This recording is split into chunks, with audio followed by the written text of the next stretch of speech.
the hell's that? There's us trying to be quiet.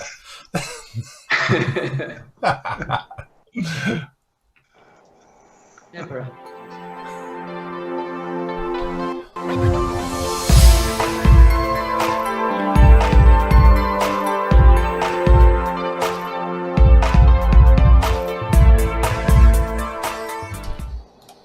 Good morning and welcome to the Flory Models PM Saturday live show, stroke model show, stroke doing a bit of building, going to do some live reviews and things and everything else. We trust you all very well at, here we are, early morning dawns. Are we all right, team? How are we doing?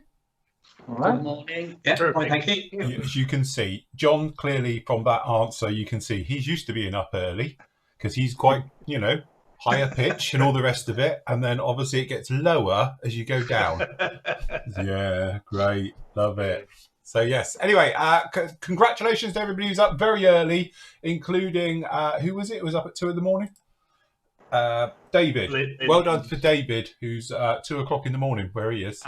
And Lynn as well. And Lynn. So yes, congratulations, guys. Are you planning on spending like all night up with us and catching a little power naps and things?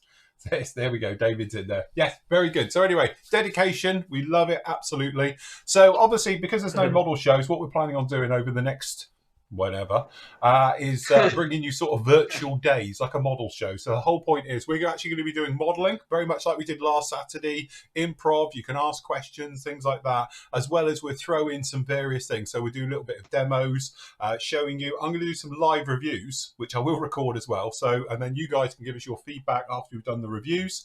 So I will literally do one of my reviews as I normally do it, although I'm going to record it and obviously get your feedback onto it and things like that. And again, the guys are all building as well, and I'm going to be building something which you guys can make a decision on that at the moment as well. So that's the plan. So for this morning, we're going to run to about midday. Then we'll have a break for a couple of hours, and then we'll be back with you between sort of 2 and what did I say in the thing? I can't remember now. Five was it? 2 and 5, I think I've put up, and then we'll be back with you for Nathan's quiz night. How many questions we got, Nathan? At the moment, 20, but I think there's going to be 22, maybe 25 by this evening. Right, there we go. So we've got a couple more questions being added for quiz night, which is literally just a bit of fun. So there's no prizes, there's nothing else like that. It's literally just see what you can do with it and have a little bit of a giggle. So that's the plan with that one. So we're with you all day. Obviously, we're not on tomorrow. Originally, we do it for all weekend, but due to family commitments, we've pulled it back a little bit. But we're going to do these quite a lot. We were just saying earlier, wasn't it? I think we're one of the few mad people out there that do these live stuff all the time. But we do enjoy doing it, and it's a little bit of fun. So hopefully you guys will be joining in with us. There's loads of you. Obviously, the Florian family are doing very well in the chat at the moment. Obviously, you guys as well in YouTube land as well. You're on here. So look, Sydney is in as well, as in the place, not the person. So they're in. Lots of you joining in with there. So again, it'd be great to get your feedback on various things we'll be talking about and demoing and stuff like that. But if you have got any questions, like we always say, post them up. If we don't answer you, just ask them again. It's just that the chat moves so quick. And because we're not one of these lot that actually make you pay for putting things in the chat just to hold it a little bit longer, just keep posting it out till you get an answer. But it's nothing personal. We're not avoiding the questions or anything else like that. It's just they move so quickly that just keep posting them up and then we'll get to you eventually. All right. So that's how that one's going to work. Anyway, so how are we all doing? Walking through. Who's on camera one? I don't know. Andy. Yeah, just quickly, Phil. Christopher says, how very British, all the kits behind you. I didn't realise they're all British. That's a very good point. Well, that one in. Oh, you can't see that. Hold on. I've got this one. There you go. That isn't. I've got a Hummer. Oh, that isn't there, yeah. So, but that, I actually, you know what? I've just gone from the stash. This is my stash and obviously review stuff. And I just grabbed them and I never actually noticed they were all British. So, yes, that's a good point. Plan of action is I'm going to review 1 or 2 of these during live. We're going to do this one this morning.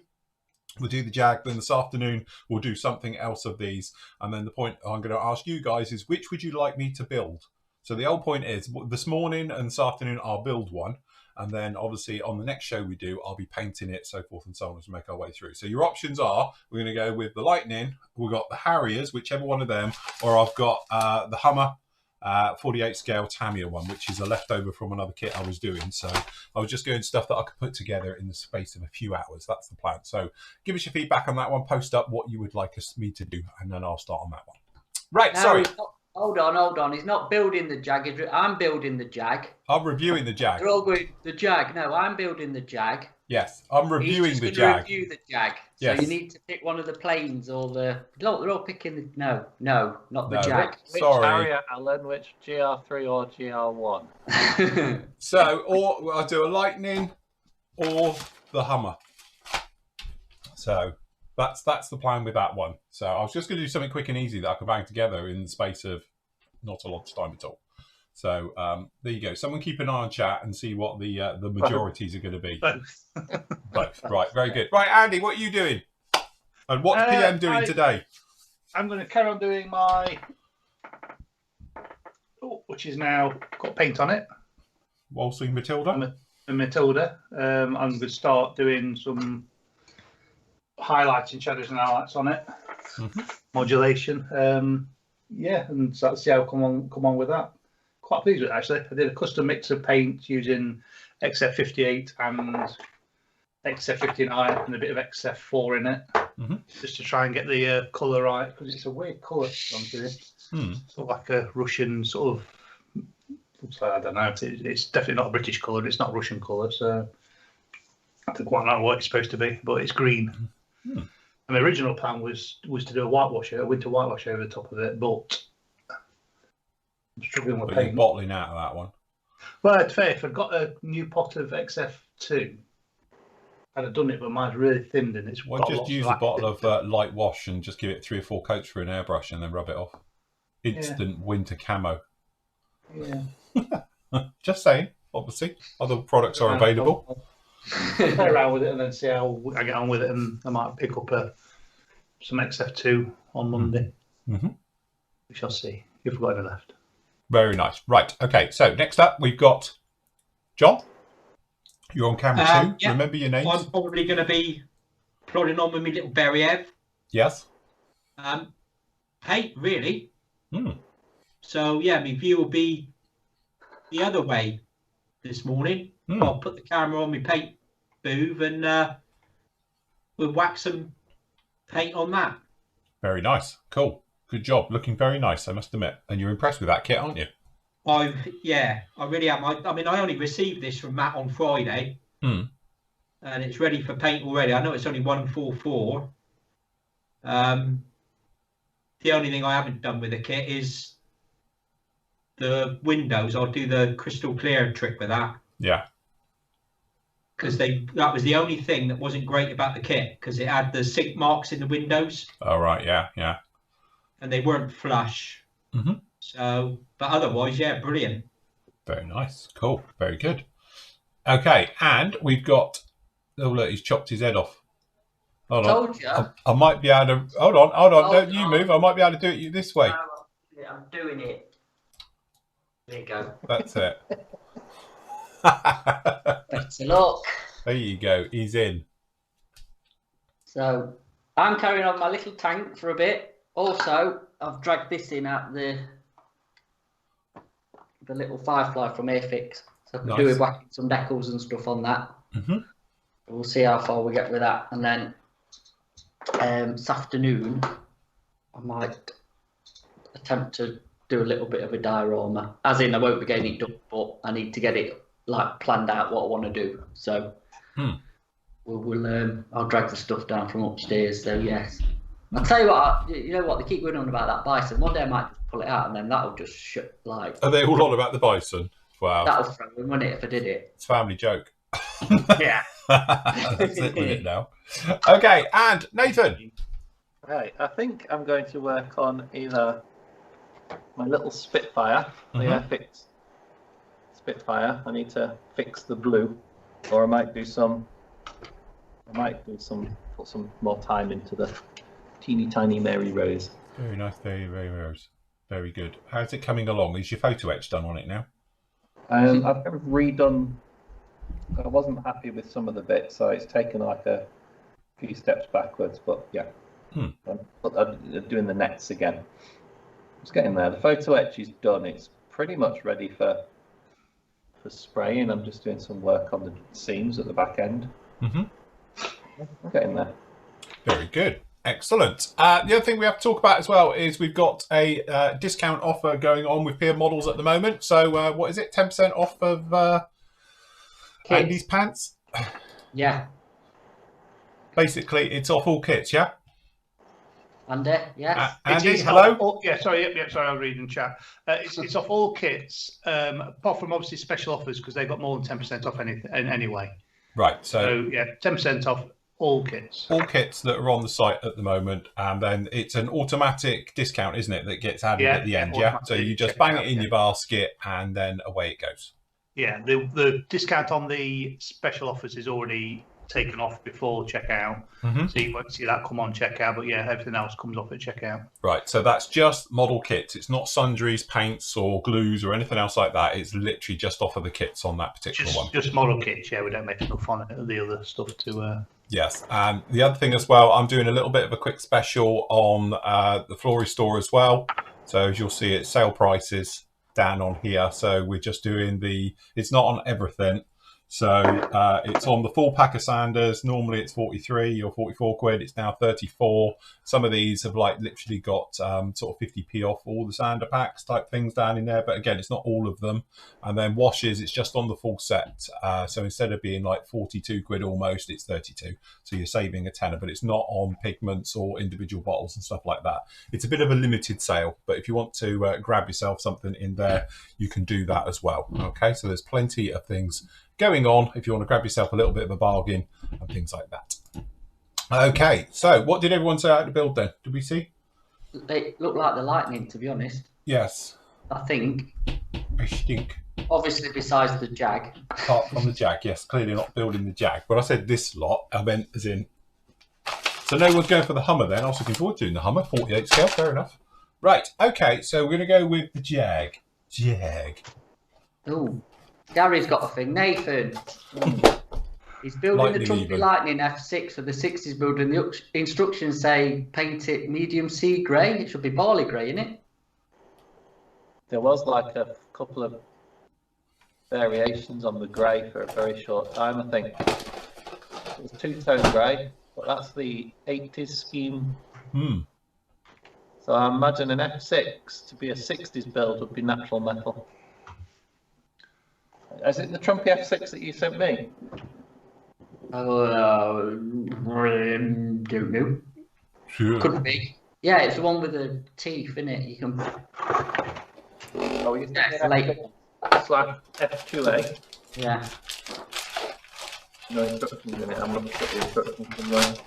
I'd say the grey scheme, the painted grey scheme, is an 80s scheme. There were a couple of funny greys floating around for a while, but I'd go natural metal on that one. What marker's lightning in the filter? This is the Mark II. So I've got... Hold on, where's my other camera? You've got the green one. So it's the green, or go with the blue tail. You got to do that one. What, into the metals? I know it's a bit of a pain, but yeah, you can't do that green one. I think the green one looks awful. Yeah, it's a bit Not for a light, just don't suit a lightning at all. No. Bye. Yes, why would you do that? I don't. I sold you. Oh god. Well, luckily we're not painting it today because we won't have time for that, I don't think. Not unless I really get a wiggle on. But okay, we'll go for that one then. So as an ongoing sort of program of doing these, I will go for that one. We'll go for it in with the blue tail. Is that Oxford blue? Probably is. Yeah. Far off. So yes, so we'll go with that one. I think that'll be our plan for the build for that particular one as we make our way through. So cool. Very good. Right, how's everybody doing in chat? Is everybody good? Yeah, just answer Tom's question. No, you're all right. It was covered with the postage, so don't worry about it. Oh, right, okay. And he says, how would you master splinter pattern on a JU52? Because obviously the surface detail's corrugated. Oh, that's just make sure your tape's down. I'd do it with a cocktail stick. Just pressing it in. A bit over it into the grooves, and you should be fine, to be honest. I don't think it's that much of a problem. So, just check your masking, that's all, so it don't seep underneath. But yeah, it should be all right with tammy tape and stuff. It'll stick perfect. I mean, me and you've been wanting some second, haven't we, Nate? So Yeah, I mean, it was fine. It's all right as long as your kit against you don't have your paint too wet. Yeah. But there is always the danger it'll sneak under.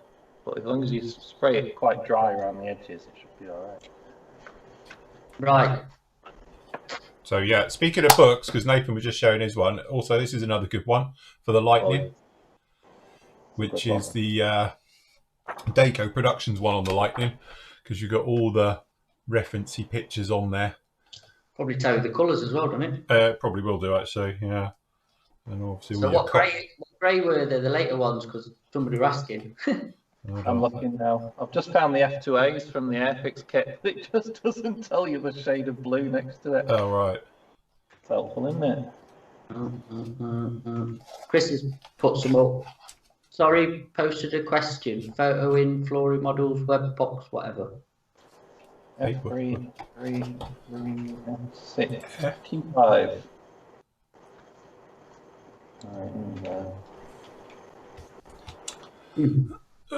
Let me have a look.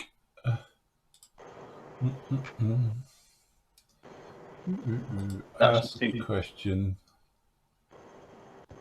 That's the two-tone grey, and that's an 80s scheme. Right, looks like we've got people posting up in all different places at the moment. Peter's put on the forum as well. First of all, many thanks for keeping us guys, for you guys stepping up and keeping us entertained and informed during these strange times. Absolutely. I've seen Kit World have a 3D decals of instrument panels and seat harnesses for the upcoming Abro Vulcan. I've noticed a few sets of 3D decals recently. Do you have any general thoughts on these, and how do you compare them to the photo etch option, especially in a case such as the Vulcans, where the view of the inside is going to be non-existent? I was going to say, how are you ever going to see inside a 72nd Vulcan? Well, you're not, especially the instrument panel. You're not. So you can't see it, I don't think, from the outside anyway. No chance. No. As for them, we've actually discussed this one, because Andy's got some, haven't you? John, one of you has. Sorry, what was about? Seatbelts. I've bought Kit's World seatbelts for the Meng Wingnut DR1, and they look really good. I've not used them yet, but they look as good as the sort of Edard have done printed decals. Look as good as them. Yeah, I think, at the end of the day, it's one of those things where if you can see them, then fair play. Yeah, I'm sure they'll be absolutely fantastic. But in a Vulcan, I really can't see the point of that. That's, yeah. So, yeah, I honestly... You know that Vulcan kit? Yeah. The aftermarket are going to be like, I reckon, loads of it for the sake of it that you ain't going to see. Yes. Yeah, I agree. Vulcan's cockpit's black anyway, so... Yeah, you're definitely not going to see anything. I found the picture I was looking for. If you're doing a late 60s natural metal lightning, they were really dirty. Yeah. Like really filthy. So if you're doing a late 60s lightning, lots of weathering. Yeah.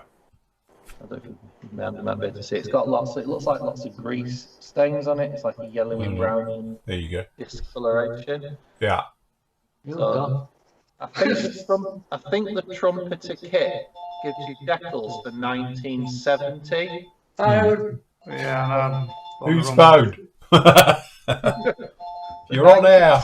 Scheme will be all right, because obviously it's not like they changed the schemes on the 1st of January 1970. So yeah.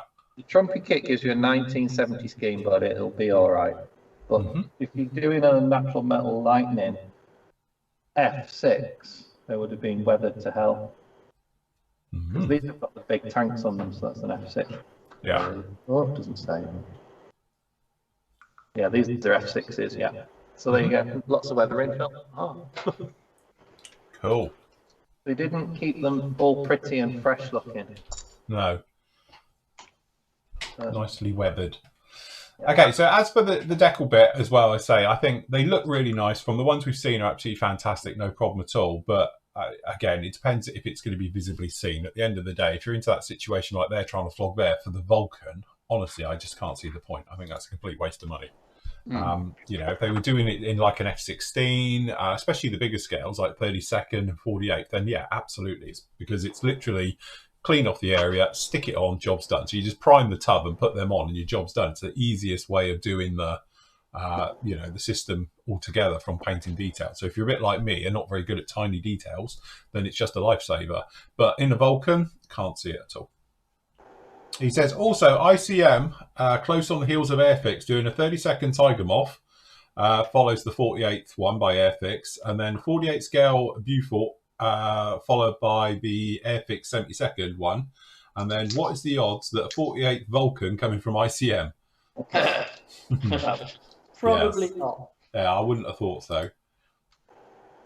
Trevor Snowden played the meanest trick on the modelling community one Telford because he borrowed the Aero Club 48 scale Lightning, knowing full well it would kick off big rumours. So they had this 48 scale Vulcan rather on their table at Telford about 10 years ago.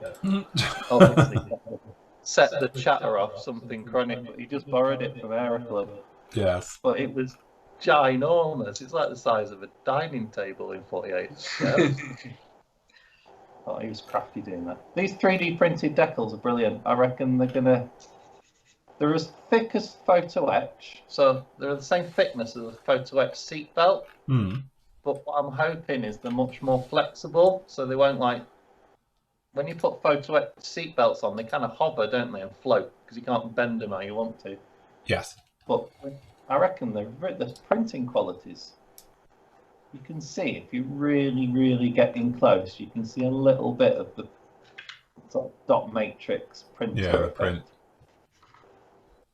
I think it's for a quick little bit of detail in your cockpit, and they're not too expensive either. No.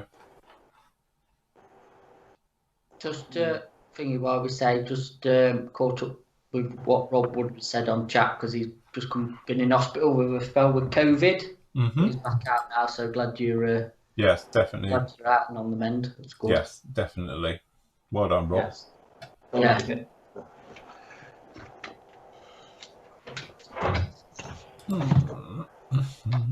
Right, so we just try and get some ground rules here. For people posting questions, because they are literally all over the forum, chasing them around, if you can put questions for today, if you want to do them in forum format, can you put them on the live Saturday show 23rd of January post in the forum? That way we're all in one place. But at the moment, we've got them in Phil's Q&As. We've got them literally all over the place. So if we can sort of post them back up in one place, and then we can keep an eye on them and run throughout the day. Okay? Because that will be like today's post. Put them all in there for the Flory members. If you obviously are answering via the live chats, that's different. But if you've got something where you want to show or anything else like that, if you can pop it in there, and then that way we can somewhat keep it all concise, because obviously at the moment they are literally all over the forum. Matt, can you just have a look at your messages, mate? On your phone? Yeah. Sure.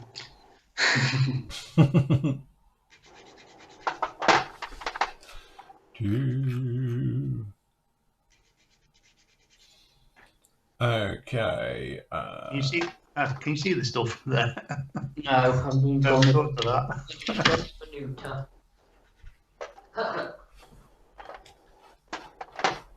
Check it looks alright, makes sense.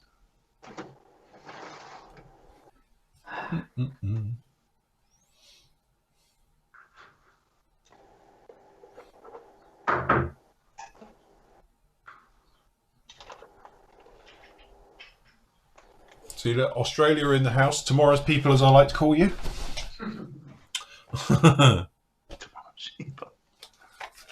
Right, let's have a look in here. So we're going to go with a bit of a frightening. When is Phil due to start when is Nathan due to start the main DL1 triathlon? Yeah, it's all under 8. Good. That'll be right, yeah. Start with the DL1 with Mary Rose that way. What was that, Nathan? I'll need to finish on Mary Rose first. Is that your next build then? It's at the DL1? Yes. Yeah. Mad King starter. It looks lovely.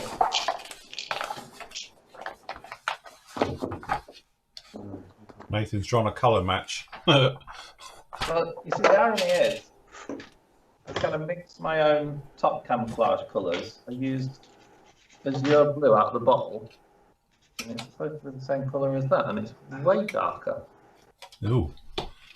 I'm thinking I'm just going to put a light blue over it and fade it in a bit. I mean, my colour matching is not perfect, but I did a better job than with an extra credit. Could have done it in Umbro. Possibly. To be fair, Umbro one's not brilliant.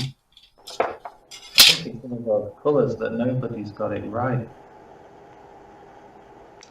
Might have to just live with it. It's underneath anyway, no one will see it.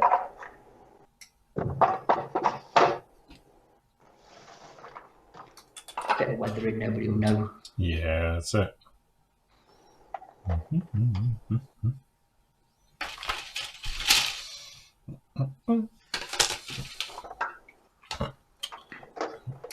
Up.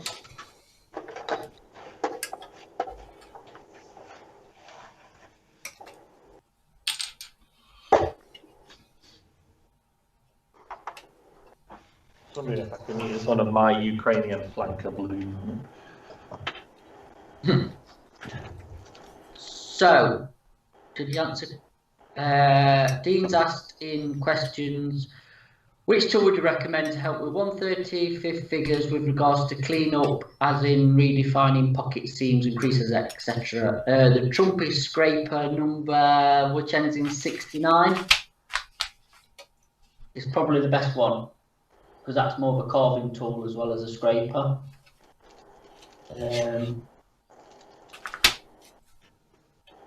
Or even just like a needle or a pin in a pin vise, you know, in a vise. Yeah. Is good as well for cleaning up stuff. But yeah, the scraping tools are brilliant. Okay, go grab one to show you which one I mean.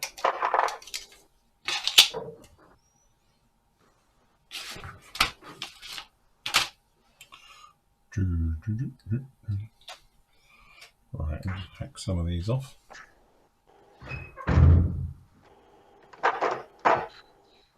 That one. Hold on. Which one are you? That's the short pointy one. There you go. Down a bit. Alright, there you go. That's the one, that's really good because it's got such a sharp What's point. the number on it? Which one is it? 09969. That one. Which is that one. High quality scraper. Yeah, they're really, really good for stuff we do with figures. There's a stickers back on cam. Hold on. Oh shit, sorry. Forget. Here you go. There's my little Israeli tanker. Mm-hmm. And again, he was cleaned up with a scraper. I did that home with a scraper, but to be honest, that display one I broke as well, this is very similar to, I think Phil's got one. Yeah. You know the one I mean, don't you? Mm-hmm. That's really good as well for carving and refining detail on figures. It's nice to get though. If you're doing figures though, isn't it? That one there, the 9691, has got a finer point, so you can get right into the creases. Yeah. Where the one I've got is more of a duller point, hasn't got quite a sharpest point on it. That one is. I mean, it will work and it will do it. It will scrape and thingy, but that one's like say, because it's got a sharper point, you can get in and carve better. I think. Yeah, you get right into the finer details. As well, when we can actually stock them, is them. Do you remember the Trumpy chisels? Yes. Do you know what? I used one yesterday. Yeah. Weird you say that. I actually used it for the first time yesterday. And I used it for cleaning out some of the windows and some of the gaps on the Enterprise. Yeah. They're lethal. They're proper sharp. Yes. It's something that when we can get stocks in again, we will start stocking them, I think, because they are really good. Yeah. They're not expensive either, are they? Yes. Funny that, I used mine yesterday as well. It's weird because, as I say, this is the little dinky one and it is proper sharp. But I used it for cleaning the windows on the Enterprise. Yeah. So, oh, you got that? I've got that little one as well. It's a good one, isn't it? Yeah, this one is my little gem. This thing's great for doing tiny little details. The little square one. Yeah. Yeah. Yeah, I had these the engine intakes. Yeah. And they had that little cross piece in the middle that they put on. Yeah. And obviously, because it's curved, I couldn't get right in tight with the sprue cutters. So I just got the fine little 1mm chisel and just did it with that, and it did it lovely. Yeah, no, it's true. It is. It's one of those tools that I've got sort of in my arsenal, and it's. I was thinking of a way of doing my cleaning out the windows, and I was looking at cocktail sticks and various things on this, and it was a case of, I tell you what, I've got a chisel, so I dug it out, and it worked absolutely perfect. Just going around cleaning off some of the paint off of it, touch of gloss in there afterwards, perfect. Works really well, and it's a perfect tool for it. So it's not something you use every day, but yeah, definitely handy. And then Chris has put up, if I have an aircraft with MRP green, he's put a picture up as well if you want to show the picture, one of the Russian World War II greens, and then I have sprayed large areas of flat black camo thinned with self-leveling thinners to get an overall satin finish. Am I best using an overall gloss to tie in the different paint textures before going in with satin coat, or just do a satin coat and hope it all ties together? Well, a satin coat will tie it all together. I was going to say, just go in. I'll tell you what's also, it's one of those things where it's something I've been doing for a long time though, is that I like to use it where it's like gloss and satin. If you look at a lot of aircraft, there is differences in the paint. So the weathering works differently to it as well. So I actually quite like it being, as long as it's not like gloss to flat, but if you've got like a sort of slightly satin and then a flat coat near it, if you give it a light rub over with like a polishing stick and that, just to key them in a bit and just to dull them all down. So when you look across it, you get the different textures in the paintwork, which is a lot more realistic than it just being flat right the way across the surface of the model. So I quite like leaving them slightly off. Because I don't think he's decorated it looking at the picture yet, so he could probably do unifying it for that. Yeah. So you don't silvering, but yeah. Yours. There it is. That's what I'm looking for. Mick Lockie's put morning all, a big hello from sunny Saudi Arabia. Very nice. Morning, that's 40 minutes ago. And Tim Townsend put morning team, hope you're all well. Do you think that kits are getting too complicated? He's put what I watched Phil's build of the MRAP, and that seemed to have parts for the sake of it. I saw the sprues for the new mini base SU-33, and that is just crazy in terms of part counts. It is interesting that TACOM seems to have gone the other way with their blitz kits. I appreciate that it's horses for courses, but it does put me off building some of these new models. Yeah, I agree with the kit part count. I think sometimes it is for the sake. We've discussed this loads of times, haven't we? But you can see from TACOM, who was one of the let's put an interior and everything, have now starting to shy away from it. And I think Meng have as well. They tried it. And even, this is obviously for armour models, but apart from the MRAP, Ryfield as well, they've gone a bit more, you know, you get a choice at least, don't you? Also, sometimes you have to look at the manufacturer, the way they're doing it. Because obviously, talking to, like with Airfix, with Branget and that, like they were saying, is that sometimes it might seem complicated, but that's the cheapest way to produce the part because it's multi-parts. Yet some manufacturers might have multi-part injection molding, so they can make a part in one where it's very expensive to make that part. Because we've said to Pranjit about part counts, haven't we? You know, is it true? And like he's strongly denied it, said it doesn't work like that. It's down to cost. So if you get a manufacturer that perhaps hasn't got a massive budget, especially, or the engineering knowledge, that they might need to make a simple part like a cockpit tub in 4 parts because they can't get all that detail through multiple injection molding because that's really, really expensive way of doing it. So they'll just do it cheaply. So that's why you end up with a higher part count. Now, some manufacturers might say, yeah, but they want to add levels of detail. And again, when you're talking injection molding, you've got to get it out of the mold, you know. So, you know, to get that level of detail, especially if you want hooks and things round and lots of complicated bits, you've got to figure out a way that it can be released from the mold. So it might just seem that it's very, very complicated, but it's literally down to engineering. But, you know, we've often spoke about slip molding and stuff like that. It was very, very much a big thing a couple of years ago. It's really expensive. It's incredibly expensive to do it. And I think a lot of companies have thought, actually, bang for buck, it's not worth it.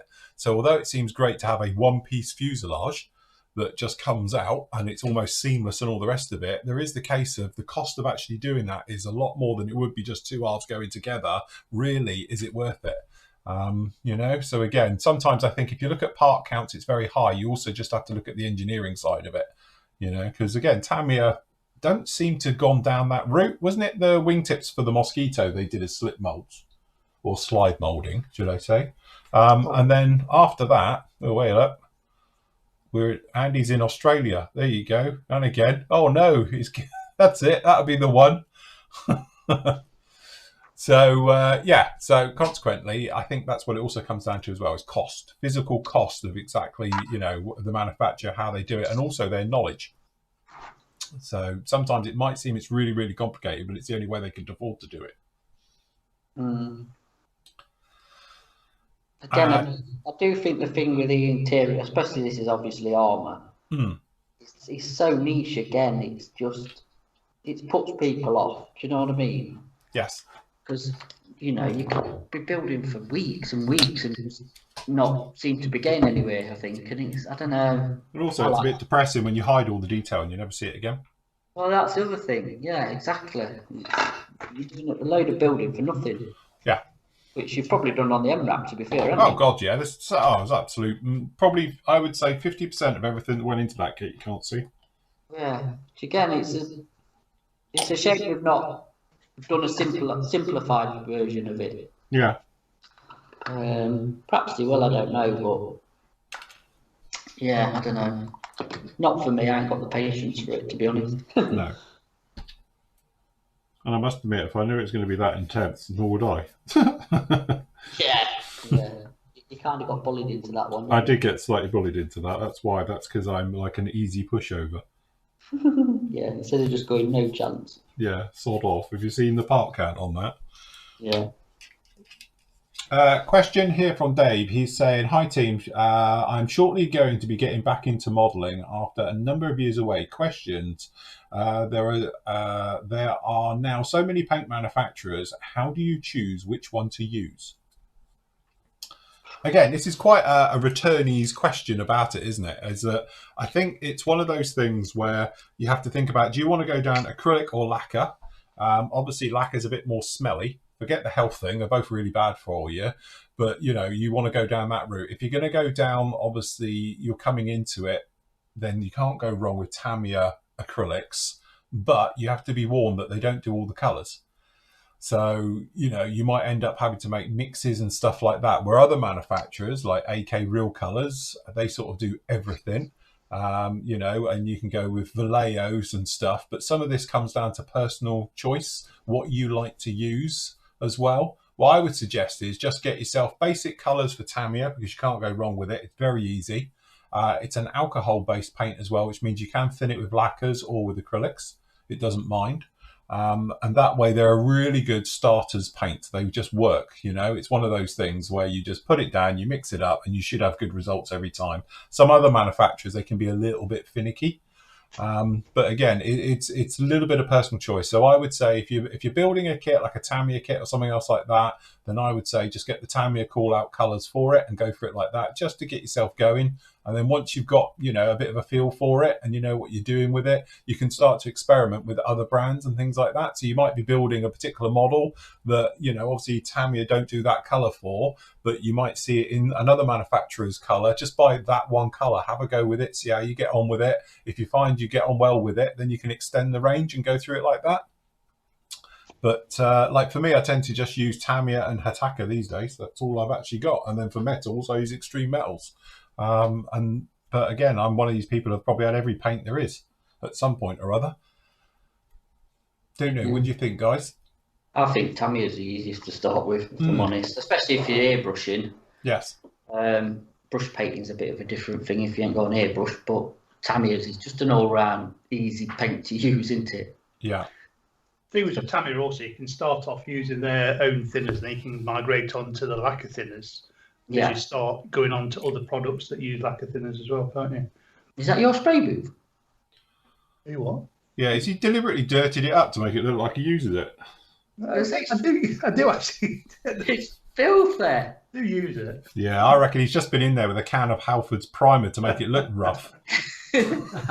I'll tell you what that is. That's every time he cleans out his airbrush, he just sprays it in there. Mine goes into my pot. Does it? Not by the look of it. It looks like you've missed most of the time. I've got a jar to dump my thinners in, look. What's in the other pot? Andy, what's in the other pot? This one. Hold on, let me put... Yeah, what's in that pot? That's just dumped thinners. Is that just dump thinners, is it? Yeah. Yeah, because I don't spray mine through my filter, you see. What's the thing on what they're on, what they're resting on? What was white at some point? This? Yeah, is that cardboard or something? There's a cutting mat covered in kitchen roll. Oh, right, okay. I change it now and again. When it gets too filthy, I just change it. It's nice because I can see myself over the screen, not next to it. Yeah.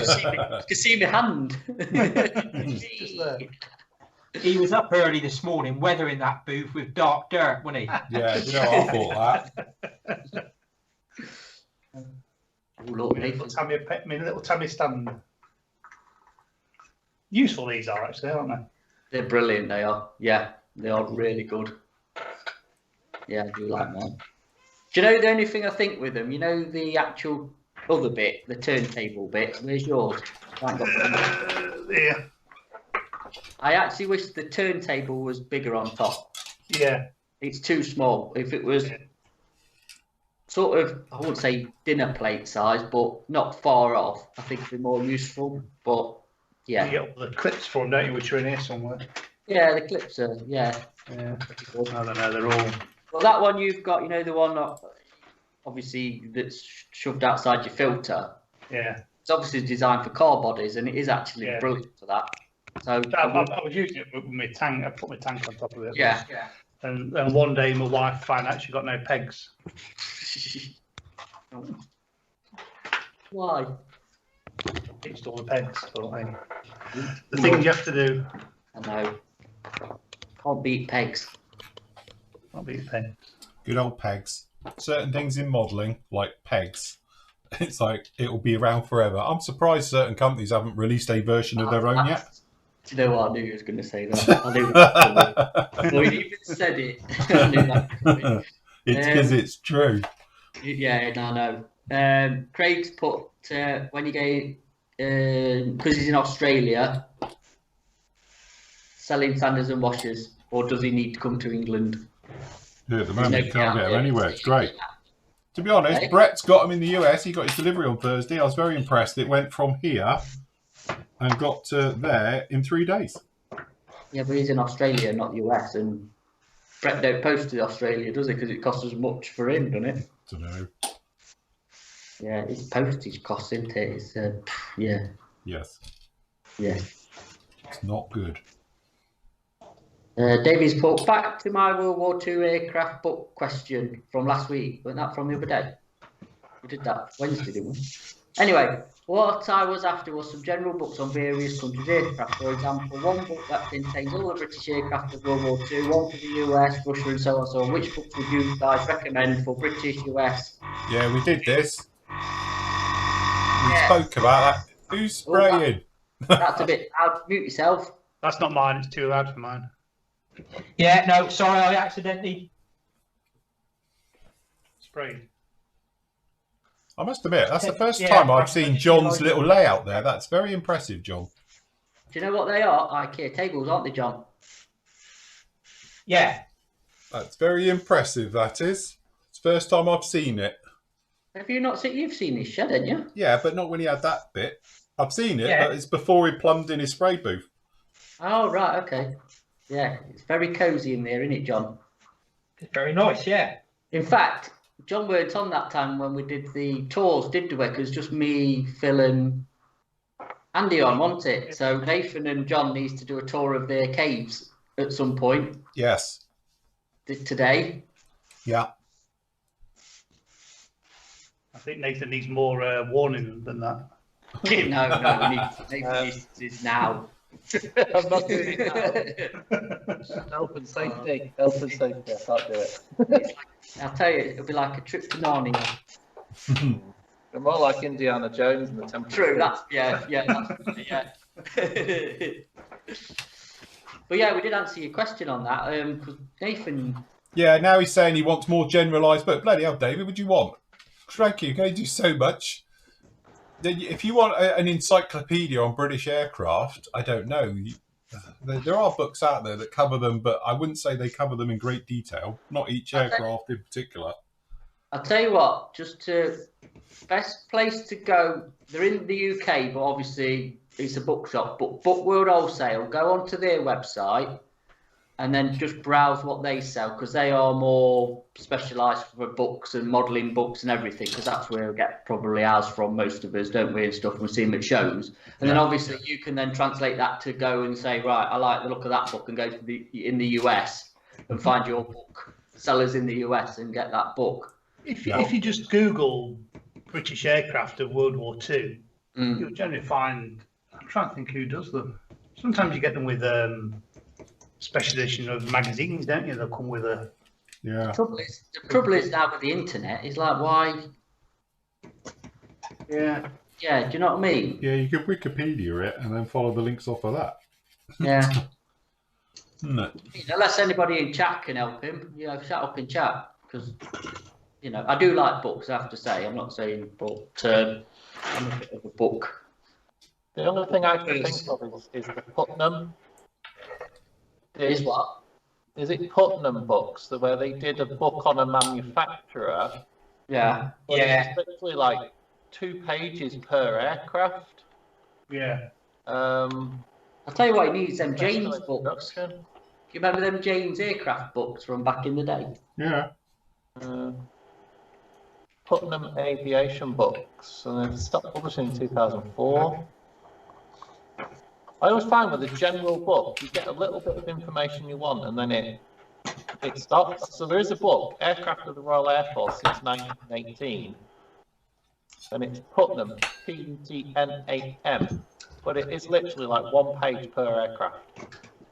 And it is a coffee table read, but they might be all over eBay or Amazon second hand.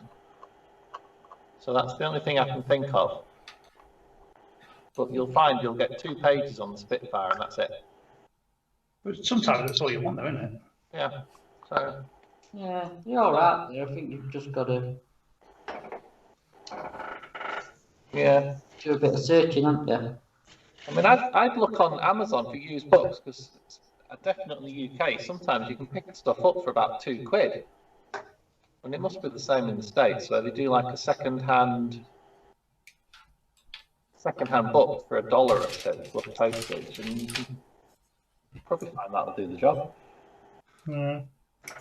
Well, that's all I can think of. So with the internet these days, that's probably what's killed off those sort of books, though, isn't it? Because you can just go on Wikipedia and read a few articles and get the same. The thing is, it's that thing though. It's nice to have something tangible. You got it in your hand. You can have a good read. Yeah, I think the thing is with books, though, there's that many out there. It's really hard to say. I think you need this, that, maybe you need to sort of Google it and look yourself to see what you think. Yeah. It's going to interest you. Do you know what I mean? That might become useful. That's the problem, isn't it? Because we've all got, I suppose, different tastes of what we want out of a book. Yeah. I like pictures. I do. I'm with you. I'm a picture. Yes, we like plenty of pictures. Hence why I like AK books. Because they're all nice pictures. What do you call it? Phil? What do you call them? I can't remember now. Yes. But yeah, like that. And then Marcus, if you're still watching, just shoot me or Andy a PM, mate. We'll get you one in if you want one of them ICM things. What do you want? He wants one of them CR42s, you know, the new Italian fighter in 30 seconds. Oh, yeah. Just tell us which one you want and we'll get one in for you. Easily get them. Yeah.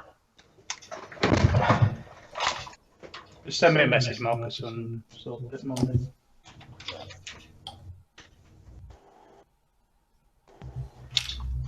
I think that's a bit crusty around the top. Yeah, get a bit of that falls into your colour cup, you're going to know it. Spend 2 hours trying to blow it through. Everybody quiet. Wife's turned up. Oh, right. Shh. Shh. Don't look very happy. Right, I'm just going to mute a minute. Oh, yeah? Why? We like the sound of your compressor. I'm going to put the extractor on as well. Oh, Shit, wrong way. Yeah, mixed into the colour cup and not been told off by Matt yet. right, while you're watching that, I better go say hello to Leslie because I'm not spoke to her yet. I'm back in 2 minutes. Okay.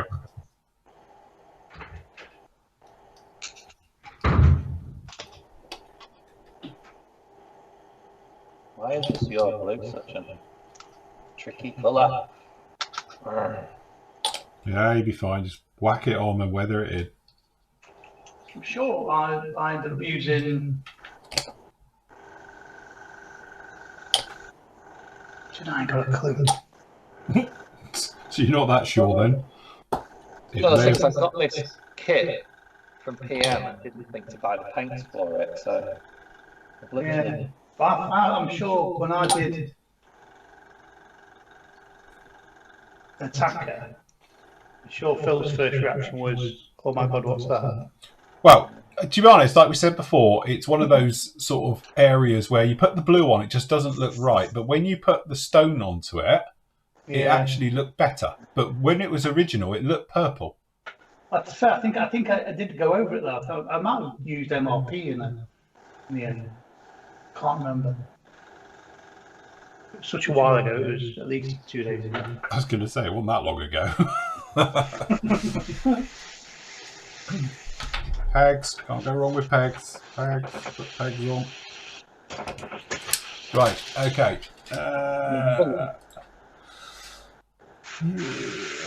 Where are we? Just go back a little bit in time. Morning, gents. Anywhere on get hold of a Halifax 172nd camo masking? Ooh, don't know. They're in production. Well, we did have one in stock. It was sold. He wants the camo masks for it, I think. Oh, camo mask. Sorry. Thing is, I'm not being funny. It's the same pattern as on a Lancaster. It's the generic. I can't remember what the wording is for it, but that camo pattern Halifax's had was the same that was on every other RAF bomber. So you could probably, if you can get hold of one for a Lanc, just use it on the Halifax. You could tackworm anyway, couldn't you? Yeah, that's it. You could make your own. Just make it out of tackworms and do it that way.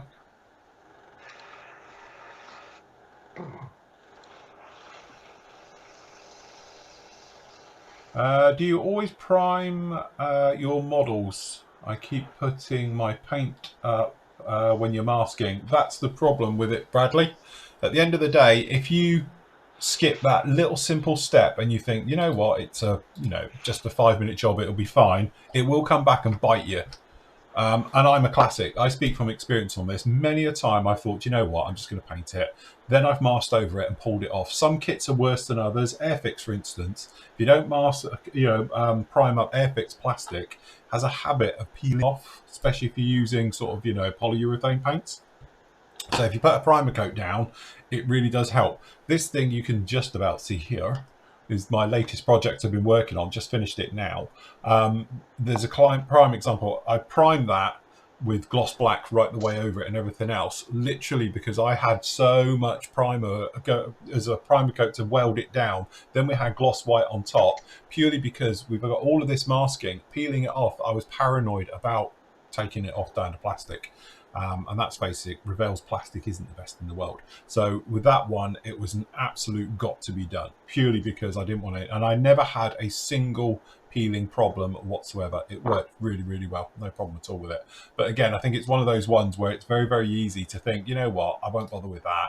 Then it comes back. Then you peel it off. Then you've got to either sand it back and repaint it or anything else for something that can be a 10-minute job. So, as I say, never skip priming. I think it's quite important. Also, don't forget, it's that thing, it's seam checking. You can see exactly what's going on. And to be honest with you, I was going to do this one originally for the weekend. I just primed up this. This is a kid's toy that I'm repainting at the moment. And it is that thing of going round. You can physically see now at this stage, we put a close-up camera on. There we go. So, as you can see here, it's got a really nice finish to it, and that's what you're looking for. So you now know, once you've got it to that stage, that when you come along and you think, right, okay, we're going to go in with your paint, that's what the effect of your paint will be.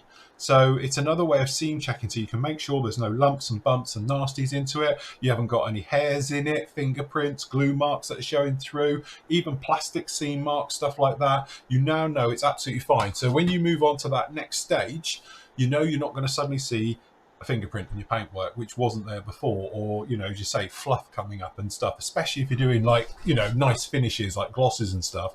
Really, really important that you get those areas done. So don't see it as just priming to hold down your paint. See it as, you know, looking at your paint model, you can say, do you know what, that's seamless, that's good, there's no joints, nothing at all. So you're moving on, so you're good to go, because it's easier to sand back and repaint prime than it is if you're into colour. So don't we agree? We've said this a lot, haven't we? Oh, yeah, yeah, definitely. Stress priming enough. Absolutely. It is. It's one of those things, like, we do it, like, this is a classic example, this type of work. We've done loads of live builds now over the years, and every time I've skipped it, it's bitten me. Did it when we did the Phantoms, when we all did the Airfix Phantoms. I did the tail and ended up having back to plastic because I didn't actually prime it up. So I thought, oh, it's only the tail plane, it doesn't need it. Oh, it did. Yeah. Do you wash the kit first? No, never. Not unless it's resin. Never done that. No. Just answer Ben. Just today, Ben. It'll end. What time you're ending it? About 1 minute to midnight or something, Andy? Yeah. Thumbs up. Yeah. Just today the sale is. So that's it. I think, you know, obviously, if I've had kits in the past where when you look at the bag, yeah, you got the sprue bag and you can see it looks a bit oily almost on the inside, then I would definitely wash the parts, especially if you're an acrylic painter. But that doesn't seem to happen these days. That's something that's like back in the day. I must admit, I did have it was the AS90 trumpeter kit back in 2000, whenever it first got released, and I swear I had the first one off the production line, because when you held it up in the bag that was obviously sealed, it literally should have had a goldfish in it, because it was probably about 1 inch of oil in the bottom of the bag. And I think what it was the first sprues off of the actual mould, and they've obviously been sprayed the release agent on the mould, and it was covered and dripped off down into the corner of the bag. It was horrible, so that had to have a wash. But normal kits, I must admit, I don't bother. That is covered. What, in release agent? Yeah, I've never had it with thingy, but you can see it shining. Yeah, you can see it. And it feels, yeah, I was going to say, you'll feel it. Proper. Silicone. These really needed washing, but you can see it on them. Yeah. And I tell you what, I can't remember the last time that I had. Yeah. No, it wasn't that bad, to be honest. Just because just to answer Rob McCluskey's question, because he answered it before and didn't think. Can you get through your supplier a PE set for the 350th Polar Lights Enterprise? I've got no idea. Do you know who makes it? Is it Polar Lights who do it, or somebody else? Which one is he after? The 350 scale Polar Lights Enterprise. Do you really want to put PE on it as well? Are you mad? Paraflex, never heard of them, mate. I don't think so. I was going to say, I think you'll find that there'll be aftermarket companies, probably like, if only cottage industry places will do all the stuff for it. That's where you want to look. Yeah. Yeah, I think you might have to. What you want to do is, to be honest, Rob, if you're that worried about it and you really want to go down that rabbit hole, go to the prop maker forum honestly, because that's where I go, and that's where you'll find all weird and wacky stuff that people make for it. You'll get guys and they'll make you 3D printed stuff. You'll pay a price for it, but they'll just do limited amounts of them. It's a bit like my studio props I've got down there to build. You might have to wait as well, because sometimes they'll only do runs every year, every 2 years. So yeah, that's what you want to do. But if you go down to the RPF, have a look with them, you'll find tons of it. Where are Paraflex from, Rob? Just a thought that if they're in the US, shoot Brett a message, because he might be able to get it for you.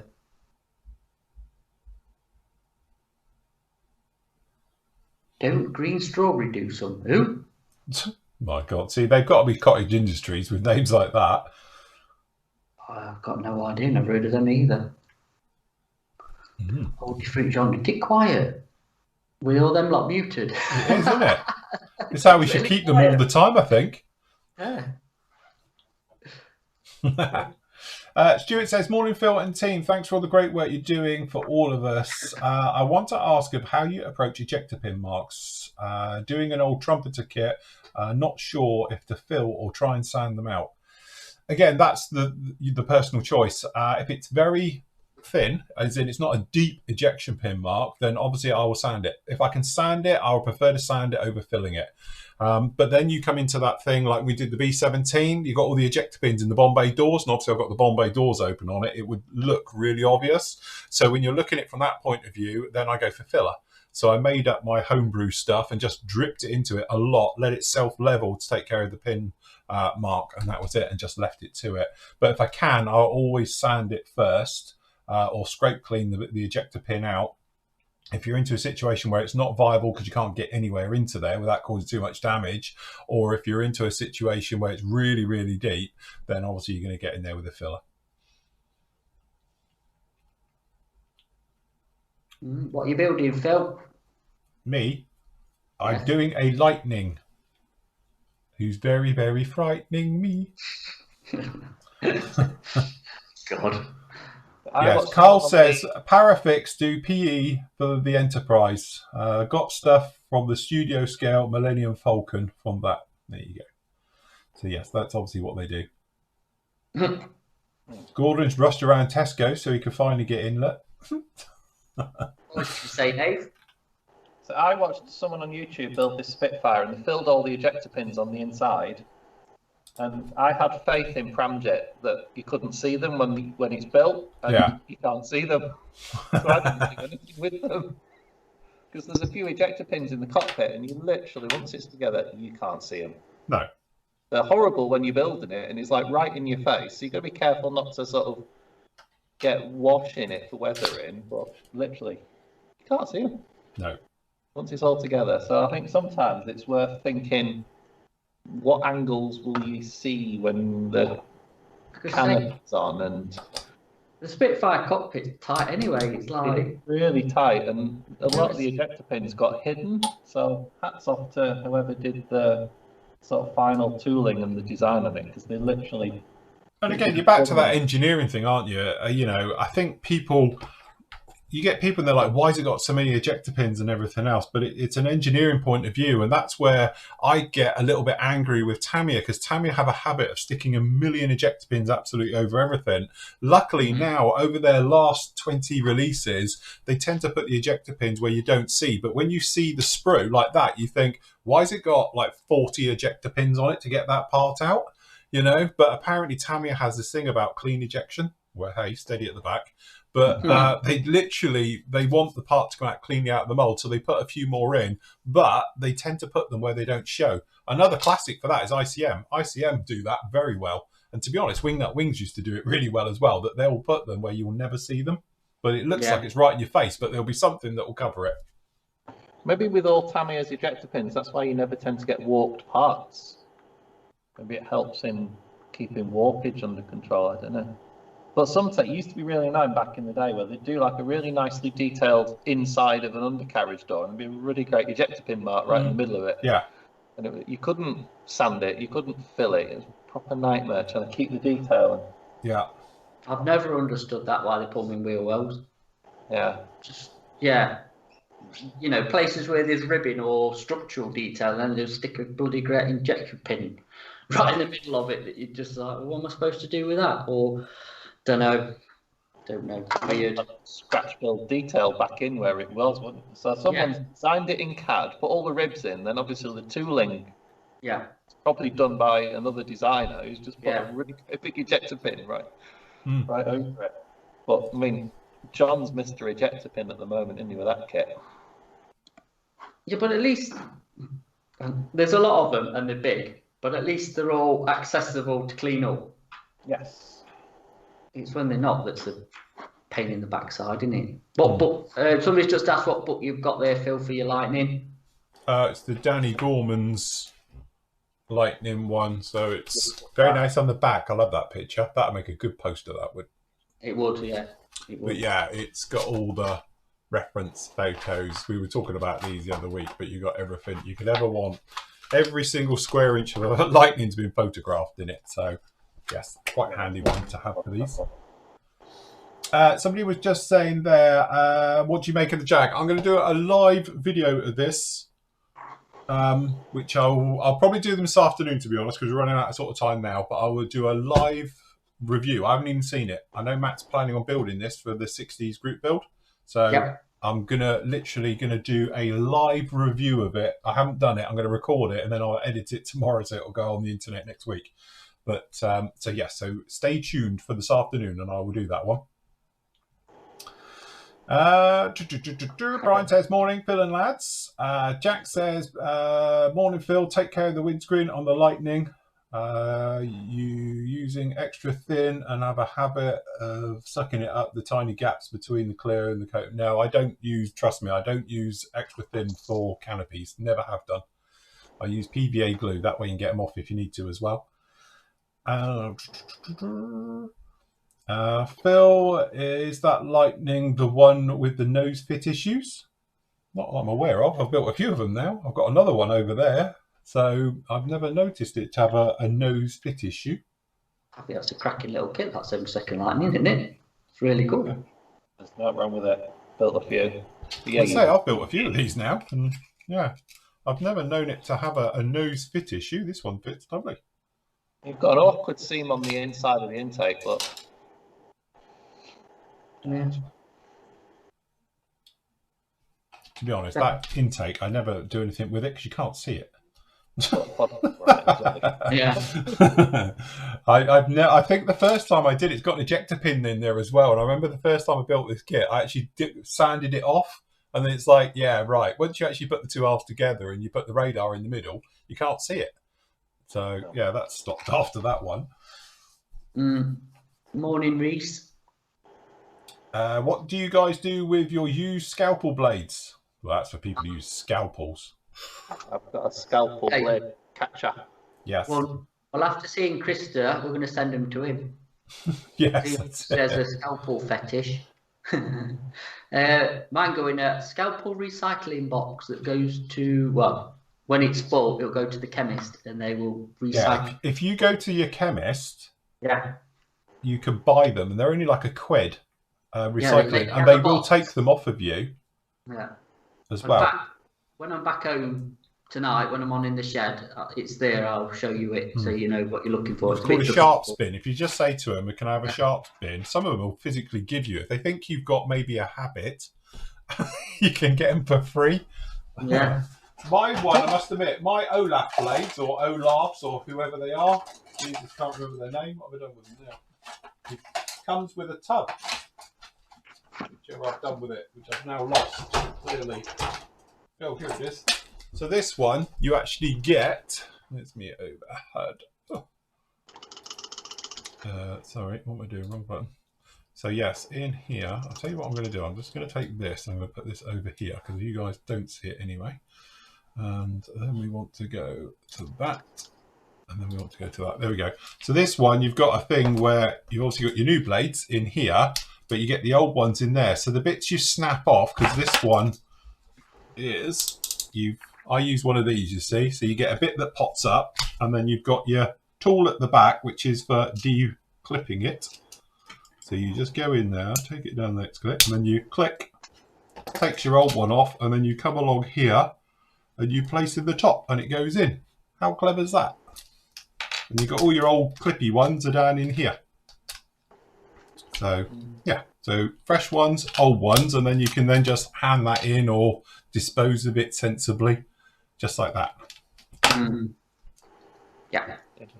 Swan Morton have a proper thing for it. Yeah. You just pop your knife in. If you're using the Swan Morton scalpels, that goes in That way. that way. Push this down and pull, and then your scalpel blade gone. See? So you don't even have to touch them. They're all in there. I guess I could take this to the chemist and Yeah, they'll dispose of them. bin it. But yeah, I reckon if you get hundreds in this thing. But yeah, I mean, I never knew what to do with it. I didn't know. I thought I was going to leave it there to gather scalpel blades forever. But I'm a big fan of my Swan Mortons. Where did you get it from, Nate? I reckon I got the back of 100 blades and the thingy. I reckon it's probably an Amazon purchase, you know? Yeah. They're going to be coming to a shop near you, Matt.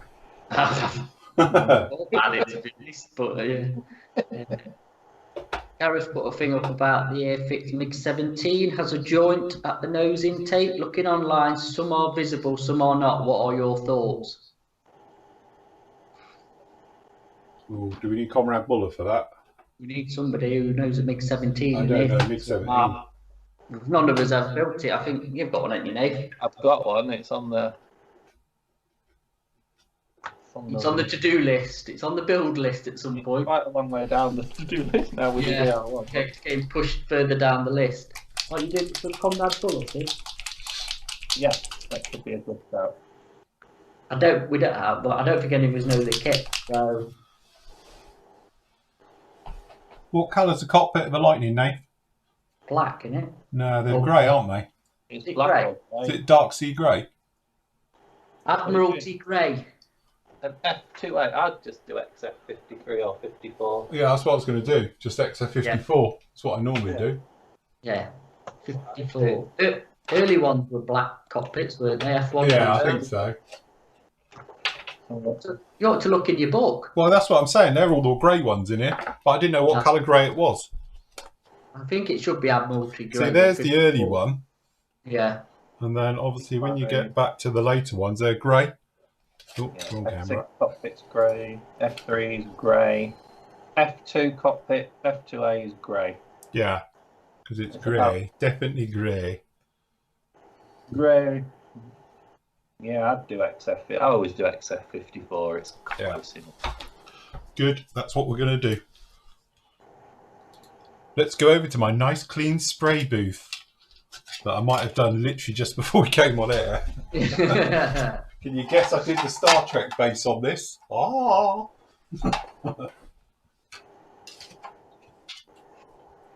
Join us over here in the spray booth. Where's my hose? I lost my hose.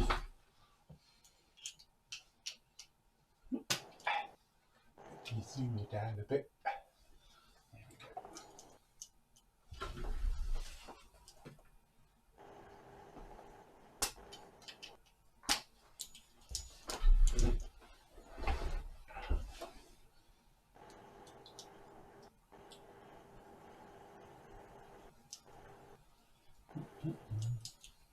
So was you up late last night sorting your questions for pub quiz tonight, Nate?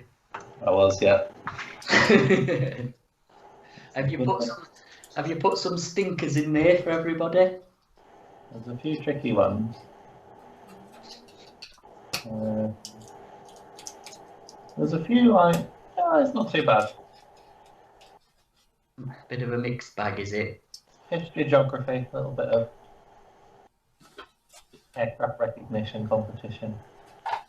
Yeah. You'll be right. You'll be right. Let's have a music quiz like on Popmaster on Radio 2.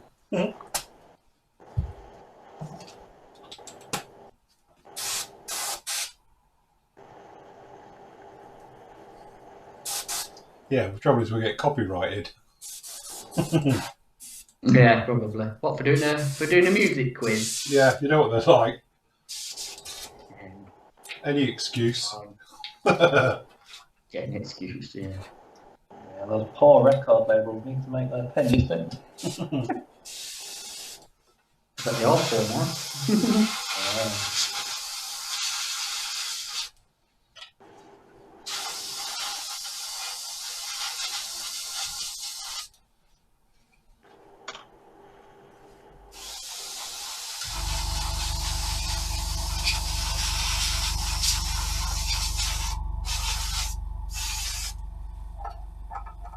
I literally need to wait for paint to dry now. Yes. I bet it won't be any different than it did an hour ago. I was going to say, have you painted it? Looks a bit faded. It does look a bit like it's been through a sandstorm there. It's yeah. Have you done colour modulation? I have. Yeah. Oh, Ben Davis is doing aircraft recognition to his air cadets on Thursday night. I remember doing those back in the days of slideshows, that big rotary slideshow projector thing. Oh, God. To be honest, that must be getting a lot easier than it is back in the day, because back in the day there was hundreds of different types of aircraft. Yeah. So, like modern aircraft recognition, it's either going to look like an F-16, Yeah. or a MiG-29, an Su-27, you know, a flanker family. It's going to be quite straightforward. It's not like the old days of 100 different versions.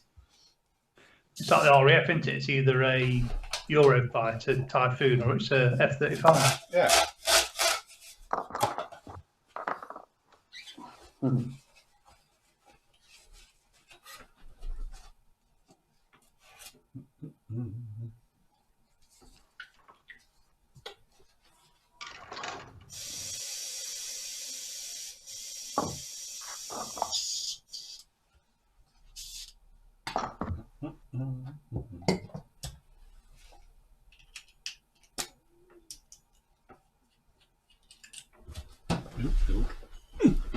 Tim says, question, how do manufacturers only have a few kits survive? You generally find that a lot of manufacturers that only do a few kits, like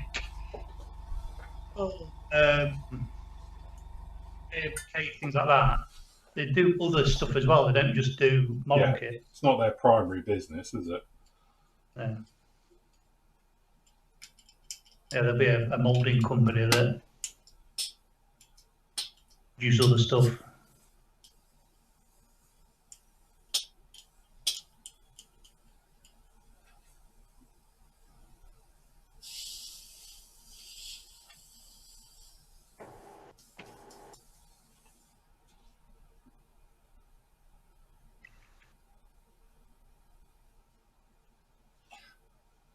Cooey's gone quiet. Who's gone quiet? Everyone's deep in work. They're all watching you. Ben said teaching the difference between Spitfires and Hurricanes is always a laugh.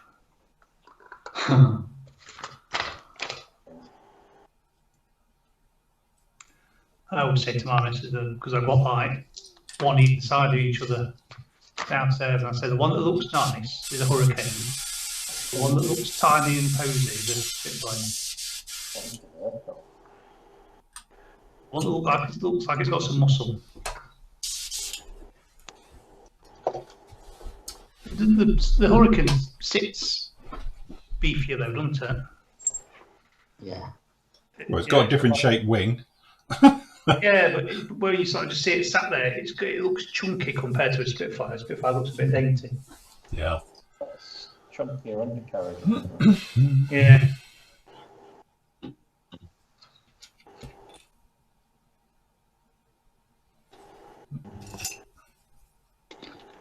Yeah, I do say Hurricane's bigger, yeah. It's chunkier. I always found when I was doing aircraft recognition, the ones that always got me, they put like an Airbus A320 on them. Like, the difference between the airliners and the R1.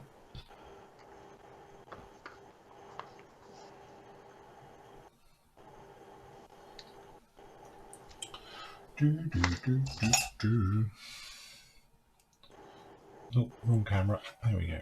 I'll do that one. Right, so. You do talk us through what you're doing, Phil. Well, I've literally just put some grey paint, and I'm just going to paint me seat black, and then my, if I can find any, where are we doing with all my blacks? There we go. Oh, I think this may be a fake one. Have you sprayed it neat or thin? I've sprayed it neat. Have you? Just because it's quick and it's easy and it's done. And you know what? In my infinite wisdom, I think I've used all my blacks. Yeah. Can't seem to.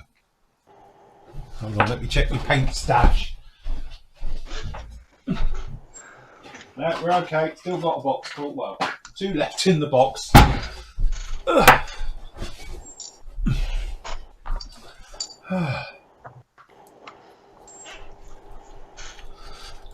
Right. Okay. So.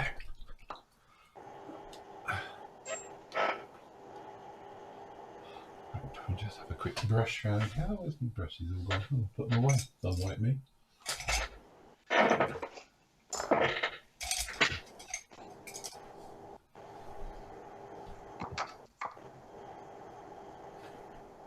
Can you guess what it is yet? Oh, I suppose I can't do that one anymore. Can't do that anymore. No, sorry.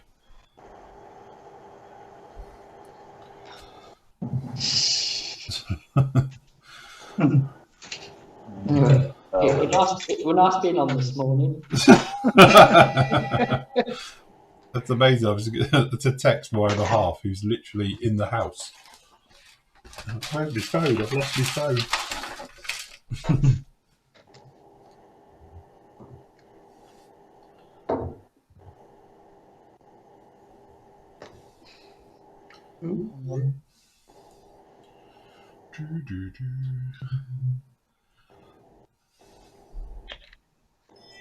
Motion detected at your front door. Motion detected. Who's that? That's all right. Tam's just going to the shop. That's why she texts me, Tam. Just go to the shop. Going on an M&S run.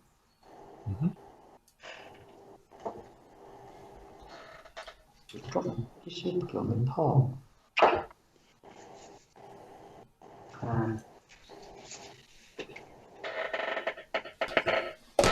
Okay.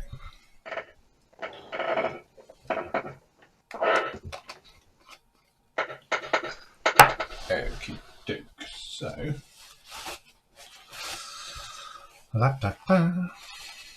Clean that off.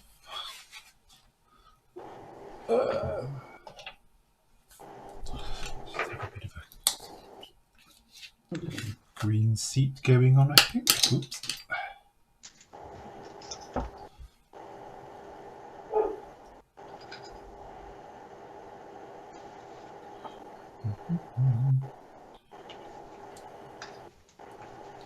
That didn't work well. Bugger. Yeah.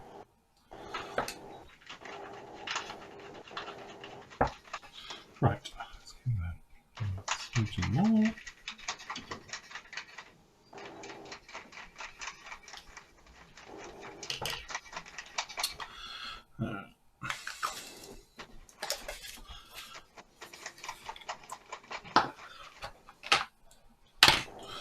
Okay, so what have we got?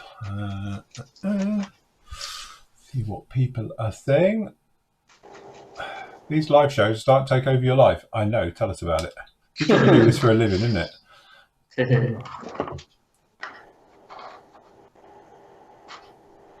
Yeah, but I bet not many people are getting any modelling done. No, that's it.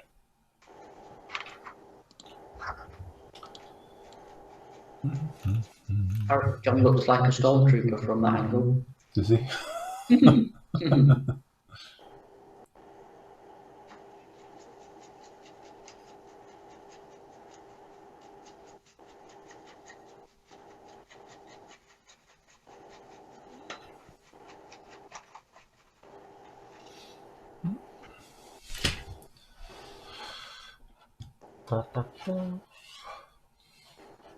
Right, so let's see what other people have got in here.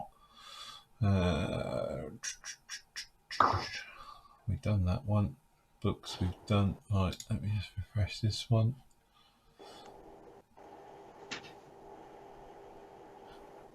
Oh, Reese is back on. Morning, fellas. Been ages, but I thought I'd jump in to say hello. Hello, Reese.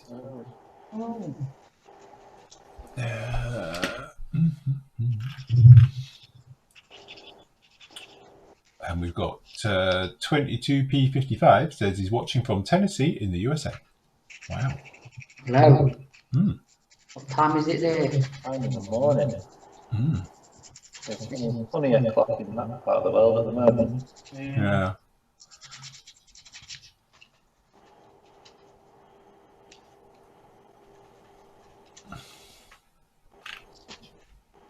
I tell you what, Peter, why don't you tell everybody about your channel? Seems he comes on here and spams us, I think. Peter's the Matchbox guy, isn't he? He's the Oxley. Yeah. He needs to build something. Yeah, I was going to say, does he build any or does he just look at the box? That's the thing. Matchbox kits. I don't know, is it allowed to build Matchbox kits or are they too classic now? I don't know. We build all ours. True. Apparently he's the Matchbox king. Really? That's a statement. It is. The king. You might get somebody come along and says, I think I'm the king. Then you're going to have like all types of hissy fits on the internet. Matchbox War. Mind you, I guess people like us that build Matchbox kits do collectors a favour because we make them rarer. Well, this is it. Yeah, we're eating up the stock. Yeah.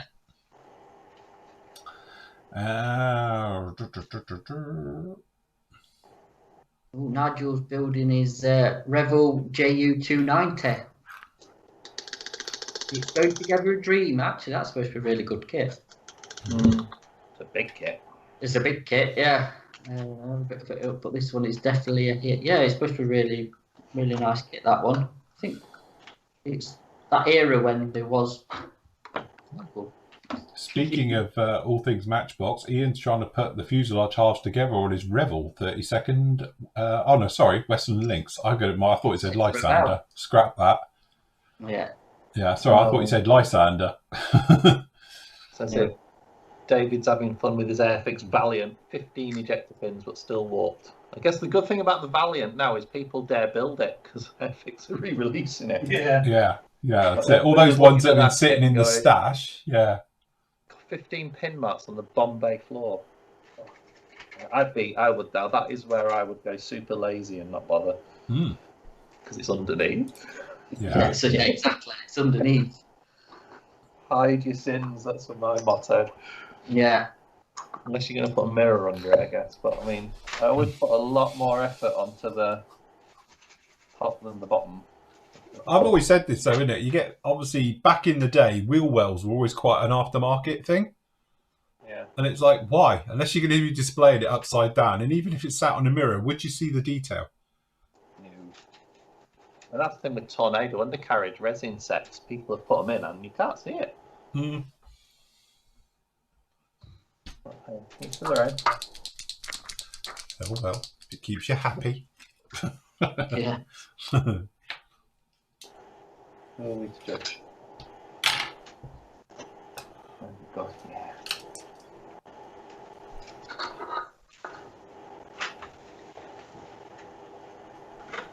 So John's saying the JU290 is much bigger than the Lancaster. Yeah, it's a big aeroplane.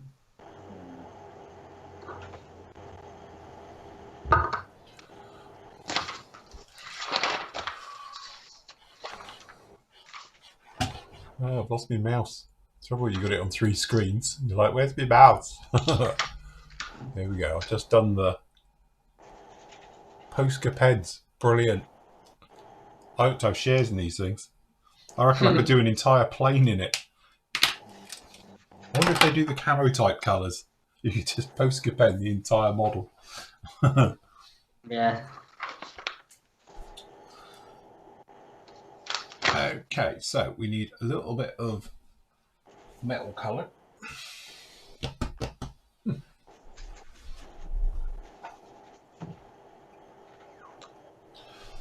I'm thinking I might give this one a shiny ring. Really? I'm going to polish its ring. What are you thinking of using to do that? I'm thinking of using chrome.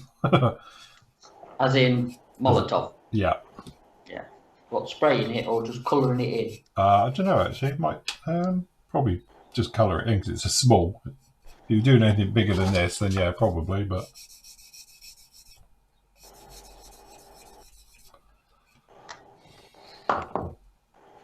What have I missed?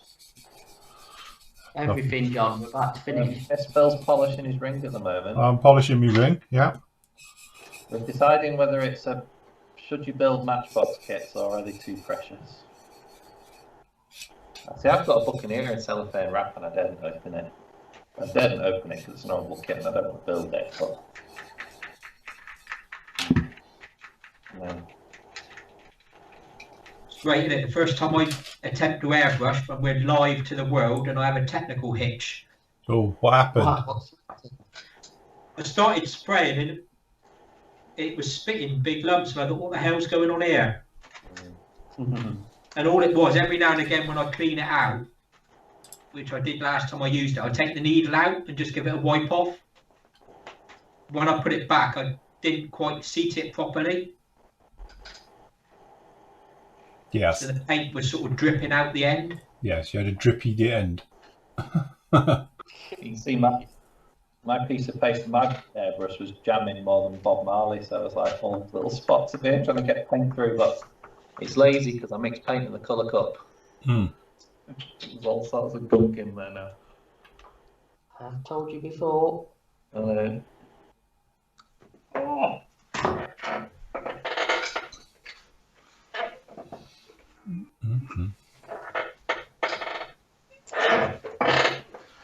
Are we going to declare this Matchbox build is going ahead then?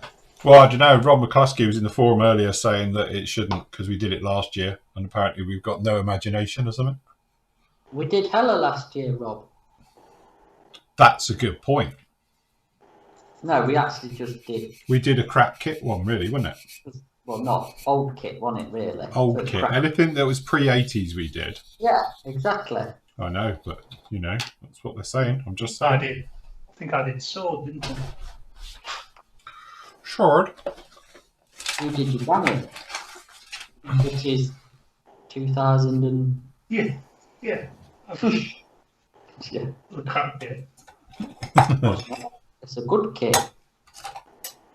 It's a good kit for a Crap kit. AEW. It's a good kit for a crap kit.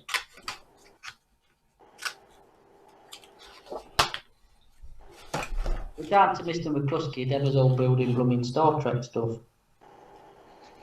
And that ain't gonna happen.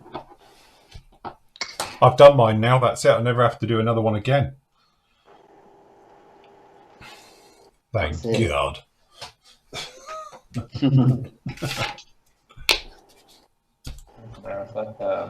When you think of something. For Easter Bill, back in Easter Special, we always used to do eggs, didn't we? Yes. Yeah, eggs are just that, you know. Well, that's, I think, but They make plain things, just don't do it for me. It's like them two tanks, isn't it? No, Nigel, it's not Matchbox March, it's Matchbox April. Epic April. There you go. If it's April. Is that it? We have to think of one for every freaking month. If we're going to do it for Easter, aren't we? Yes. I mean, if you still want to build your egg planes, then you can. That's up to your lot. But yeah. I'll think of something. I was looking on eBay the other day for a Matchbox kit because I've actually got one. You have got one. Yeah, It's you're a going to do rebel that kit. one, aren't you, John? Yeah, It's but a it's rebel kit, and I'm not building that in a weekend. Yeah, you are. Piece of cake. Man of your talents. you've got no month to build it. What was the Matchbox equivalent of Series 1 kits? Like Airfix do Series 1, 2, 3. What did the Airfix do? Matchbox do purple? Matchbox did them as well. 1 to Colours. 5, wouldn't it? Yeah, they did colours, didn't they? Yeah. Yeah, orange and red and. Can I just answer Ben? Will you have them in stock by then, Ben, if you want that for September? I was looking on eBay, and I'll tell you what, they ain't cheap. What's not cheap? Kits. Matchbox have gone really expensive. Because they're very collectible. Yeah. And then people like us come along and build them. Heretics. That's it. Yeah. How dare you? I was looking at the armour kits with the little dioramas. Yeah, everyone just wants them for the base. Yeah, the Rebel kits that are original Matchbox molds count. Of course they do, because they're Matchbox, aren't they? Yeah. You know, because that's the one I built. The West was a Revell boxing of it, but still Matchbox, isn't it? So,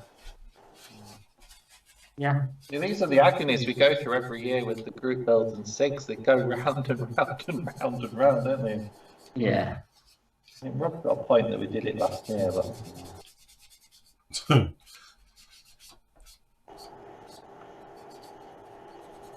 last year was the COVID crap kit build, wasn't it? Yes.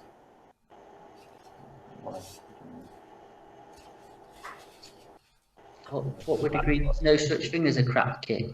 I don't know. Yeah, but you can still have fun building crap kits, that's the thing. Yeah. You can.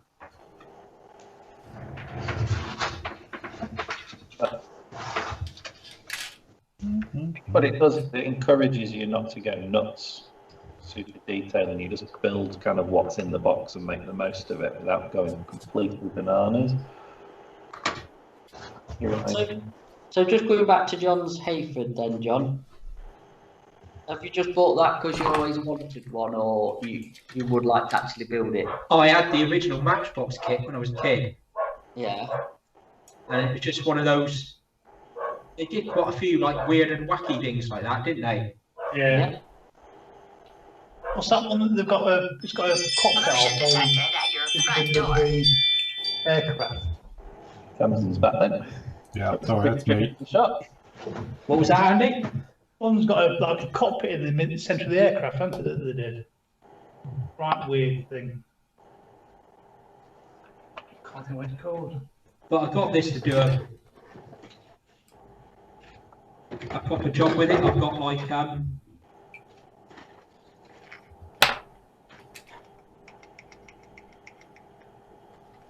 Mini World Lewis Mark III machine guns to go on it, and There you go.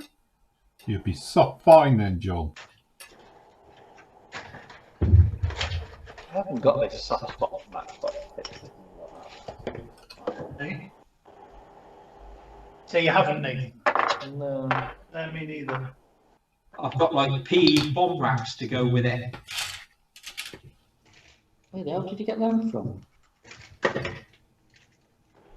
Or they're just generic ones that you can... They're photo etched bomb racks that were used from that era. I can't remember who makes them. It doesn't say on it. You see, I've got more of a thing towards Matchbox than the Airfix, the older kits, because that's kind of started with, so...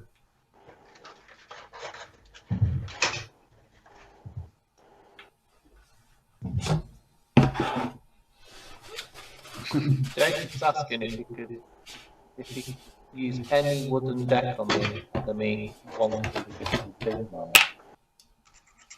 What we ought to do is, we did talk about it once, is build a kit that was first released in the year we were born.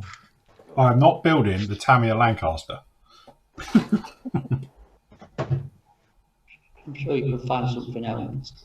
Christ, I hope so, because actually that was released on my birthday. So, Was it? Yeah. Oh, well, you'd have to build that then. You can't get after that. Now you've said it. Yeah, I know. So. Yeah. Hey, well, it beats it. It's exactly the same age as me. It could have been the sea area. Well, yeah. So, pick Like... yourself lucky. What did you say, Nave, about some decking? So Jason's asking if you could use any wooden deck on the Academy Bismarck, but I'm thinking if the Academy Bismarck is slightly different shape to the Tamiya one, you're going to end up. It could get tricky, couldn't it? Making. Yeah. I'd try and get a dedicated set for that because I think there's slight dimensional differences between the manufacturers. It's going to foul up. There'll be different parts, won't there, that you have to cut out, cut off, and the decking. Yeah, Tamiya might not put guns on, whereas you have to put them on, and the bases for the guns will be on or off, and get confusing, wouldn't it? I just think there might be slight variations between the manufacturers. At your front door. Why can't you turn the volume down on that? Yeah. Let me turn it off. I think she's in the front garden. It's going to drive it mad.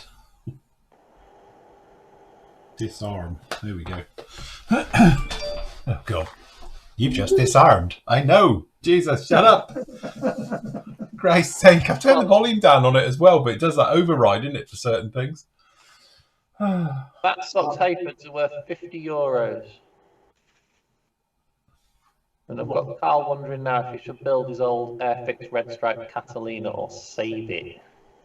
Ooh. Don't know. Build it. Build it. That the one? Modeler or collector? Yeah. Well, collector's dilemma.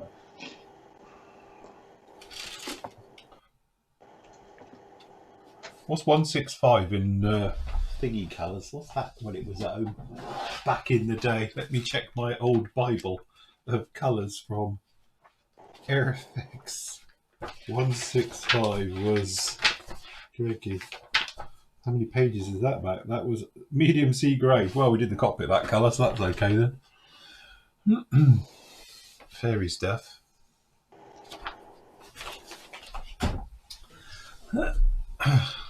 Right, well, my cockpit's now completed and done. Good. So I'll just do the engine-y bits at the back and then we get the fuselage together. My fuselages.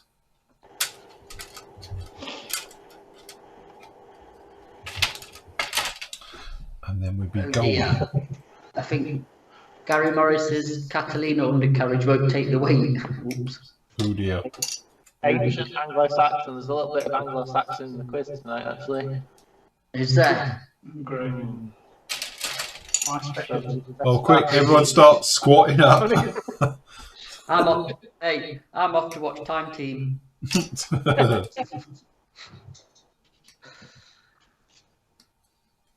Oh dear. Yeah, we shouldn't let the teacher do the quiz, should we really? Oh, No. why? He's the intelligent one out of us all. Yeah. Be honest. Yeah, but the sort of books he's probably got at home, he's probably got like the University Challenge quiz book and stuff like that. Not that mean. It's a difficult question. I've done it as multiple choice. Oh, Thank God. hey, so we've got 3 chances again. Yeah, that's it. I've got a 1 in 3 chance of getting it right. Well, you've got what? I don't know. 8 hours to read the Doomsday Book and the Anglo-Saxon Chronicles. You'll be all right.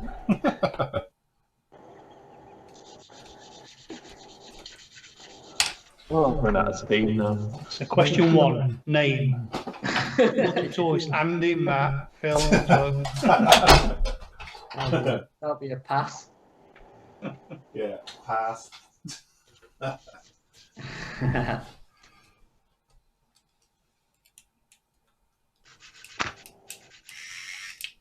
Ben, I teach business studies mainly, although I do get cornered and teach history and geography a little bit.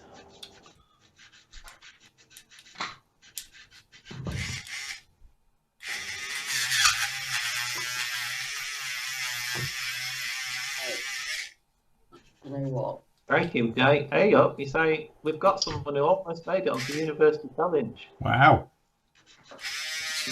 on the bench in second reserve. I like University Challenge because it's always on just before a programme I'm about to watch.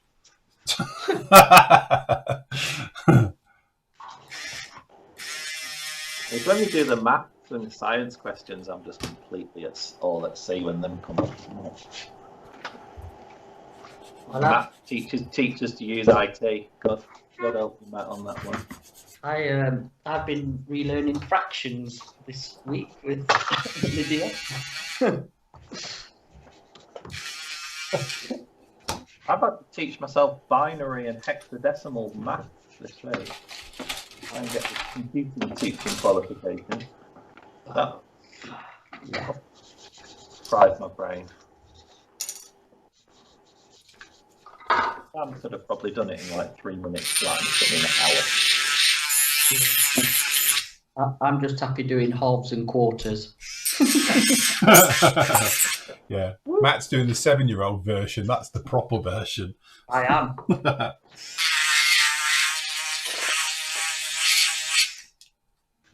Oh my god, the grinder's out. I'll tell you what, this is the quickest and easiest way to do ejector pins. We're saying about how you do it. If you can get away with it, then you just do this. Hold on, let me just shove that out of the way because it gets dusty. You just get yourself one of these, and then you just go, we've got 2 ejector pins in there, and you go, okay. Gone. Have you got the ball end on? I have. Yeah. Just, that's it. Gone.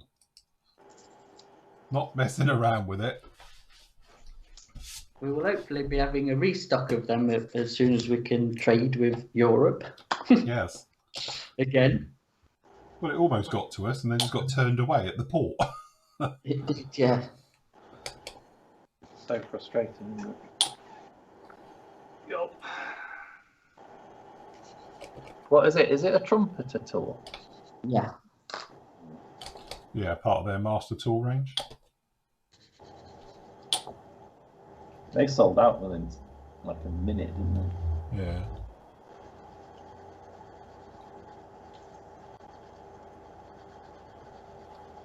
Yes, it's that one.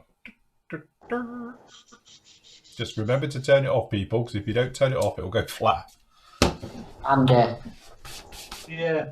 Does Andy leave his on, does he? Yeah, well, I didn't realise it went flat, and then it came to use it second time after I charged it, and it was. Yes. it was flat, wasn't it, Andy? You got a bit flat. I'll tell you, when I did the bowcaster, it properly paid for itself, put it like that, because I did all the seams with it, I did all the drilling out with it, absolutely everything with that little tool. I was amazed it did it. So if it can cope with that, because that's pretty hard resin on that thing, it will cope with anything.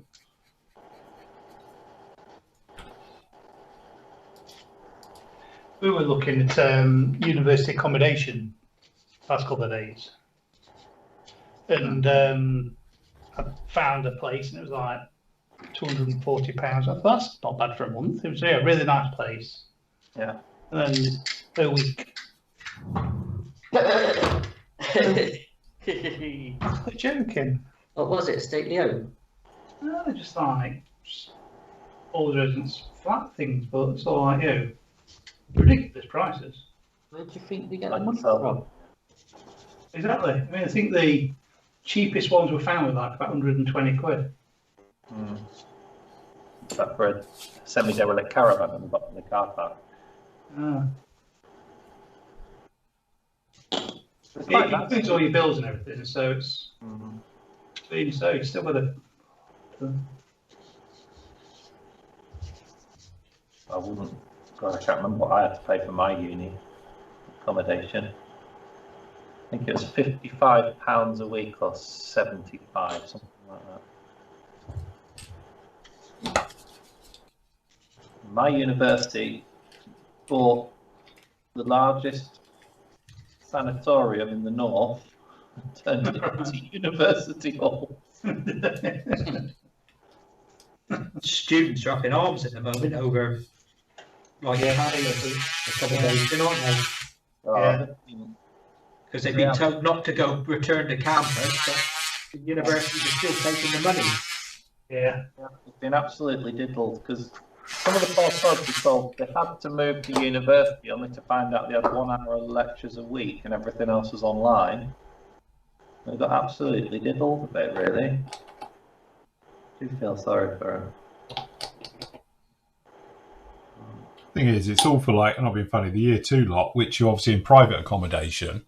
You can see it from both sides because obviously they're thinking, well, we're paying for it, but we're not even there and not allowed there. But then you have to see it from the landlord's point of view. He's probably, got a buy-to-let mortgage. He's still having to pay it. So it's a bit tricky on both sides. Yeah, I don't think it's so much them. The second, the ones in private accommodations. It's the ones renting the actual university's campus accommodation. Yeah. I can certainly feel I can certainly understand how they feel like they've been diddled. But when I was a full-time student, year 3, 8 hours a week. But they managed to spread that over 5 days. I don't think it ever felt like value for money.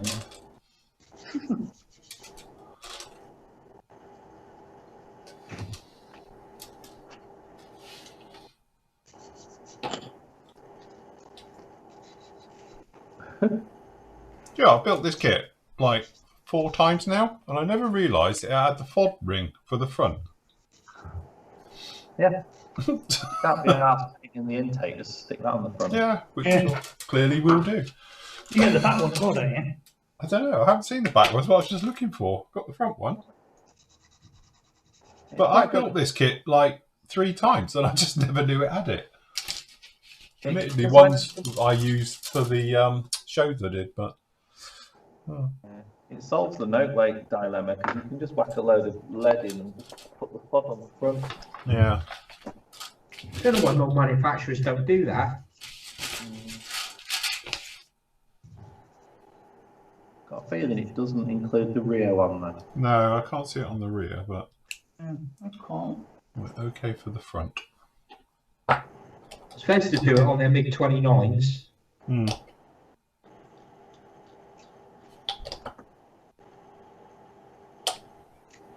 fact, the worst bit on that kit is the fit for the where the guns are on the. Yeah. Fairly tank. Yeah, the military. Yeah.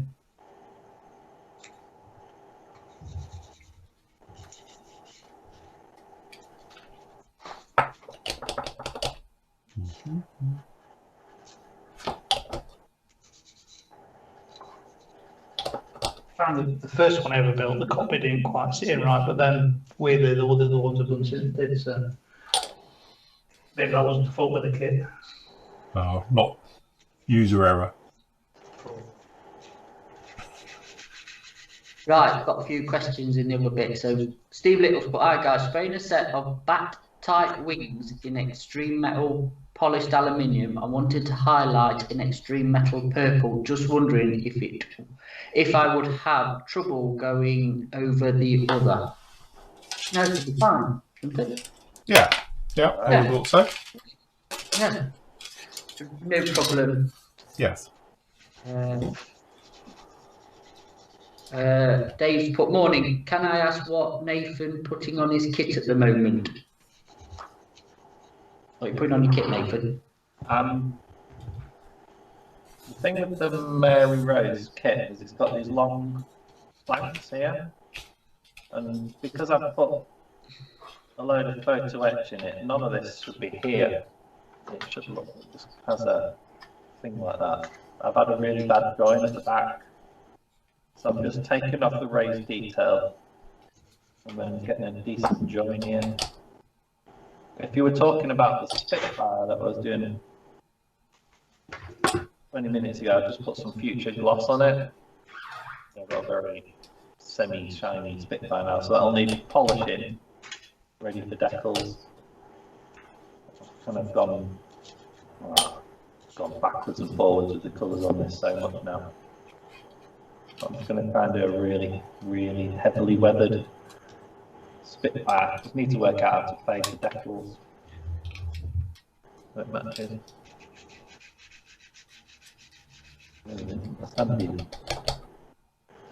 Mary Rose. So why did you go for that kit, Nath? This Mary Rose? Madness, really. Moment of madness. £5 an hour. I spent on Photo X. Yeah, I've spent 20 quid on Photo X, and I thought then I've just got sucked in. So I'm going to start the Tudor Navy Sig. It's actually not a bad little kit. It's like I think it's a 2014 release, but it's not very detailed. So I ended up buying a Photo X set to put the deck. It doesn't come with any of the decks at all. So, is that one of their starter kits? yeah. So it's a £5 starter kit. I was going to say it's a bit simplified to begin with, then, isn't it? But I'm sort of building up framework here at the back to put the anti-boarding nets on it, so they can go back in there and all over this back. It's for the C6 sig, so I don't know how I ended up one of those like kind of accidents really that I ended up doing it. But it's either that or that Airfix Type 45 or something, wasn't it? Or whatever you had. What was it? I've got a HMS Illustrious, I think. Oh, that was it. But I thought this would be simpler. Little did I know. It looks quite cool once it's built up.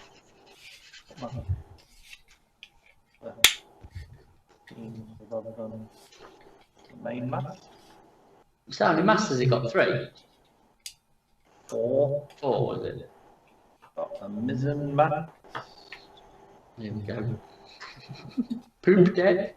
Poop deck. 4 masts. Goofers. One of these is the spanker, but I don't know which one. What, is that a mast or a Yeah, it's deck? got a spanker on it. Spanker. No, it's just an area on the boat. So this is the mizzen. I don't know. It's like an educational one's coming north.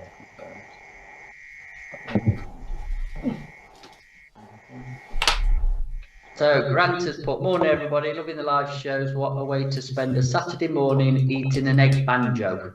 Oh, no. Nice. Yeah. Currently working on the 172nd Airfix Bowfighter TFX, which is going together very nicely.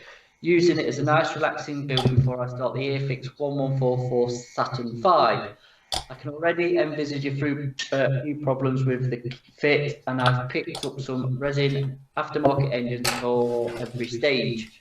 Have a good one, guys, and stay safe. Yeah, that's Saturn V knocking on a bit now, isn't it? Yes. Yeah, the Bowfighter's a nice kit. The only thing with that Bowfighter, they forgot to put there's like a massive trunk in that runs from the front to the back cockpit to the. It's airline, isn't it? Thing. It's an airline thing, For isn't the, it? for the rear. Yeah, and it's not in the, is it? I don't think, which is really weird because it's a proper prominent bit. I don't think it's hard to build one, scratch build one, is it? A bit of wiring or something. But yeah. And again, it's how much you actually see when the kit's together. So I was thinking, would you see it? oh, yeah, it's probably what I did. I'm not bothered with it.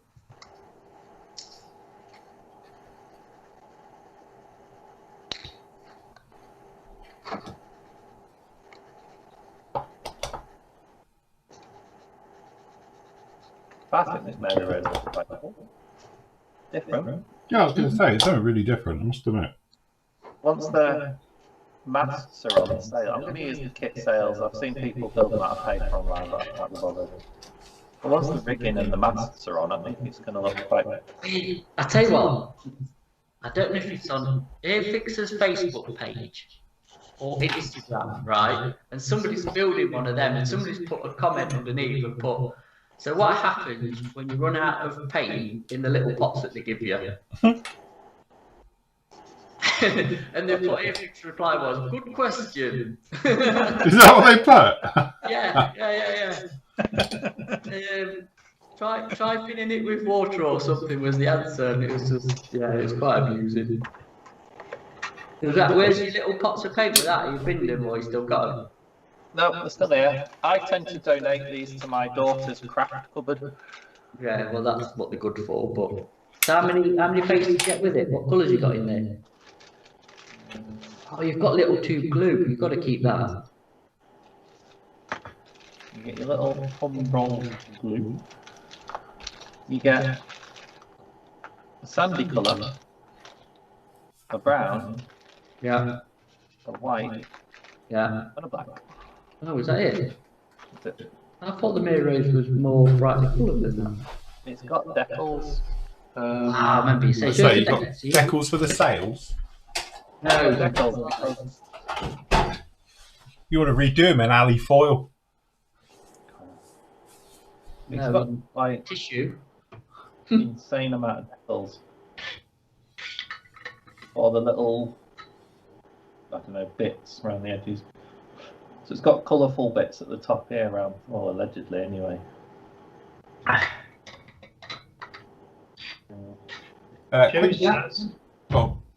Joe's asking, can you airbrush humbrol glow in the dark paint? I've never tried. No. Have a go, see what happens.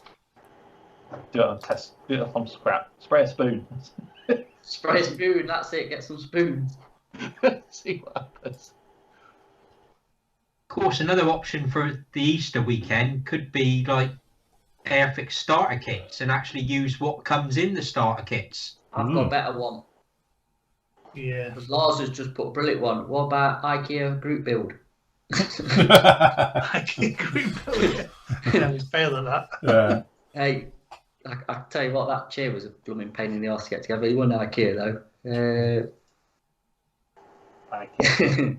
I've noticed that you haven't built the others yet. The other what chairs? Yeah, is there any reason for that?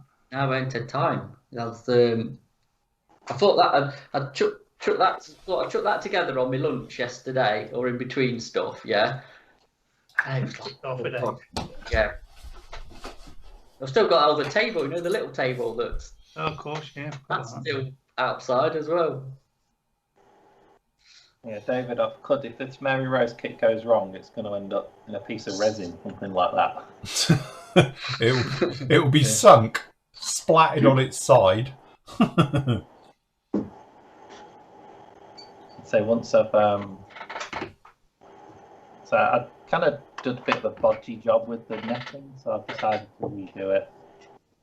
But I've got a tea bag somewhere. Wasn't it the Mary Rose that was on Blue Peter and they brought it up? Yeah. Yes. They followed it, didn't they, through its entire process? Was that when Sarah Green was on? That was it, yeah. Was it them and the other one, can't remember what her name was now. Goldie the dog. Yes. Simon. One was Simon and one was Peter. Was it? I don't know. I'd love to go back to Portsmouth. It was John Noakes and Shep when I was. It was the one that went on to do Most Haunted, isn't it? Whatever it's called. That's Yvette. Yvette Fielding, wasn't she on it? No, she was later than that. Was it later? Was she a bit later? Yeah, because when did we say it was? 1980 or 81? Something like that. She was raised in 82-ish. Oh, right. Something like that. I remember it on TV.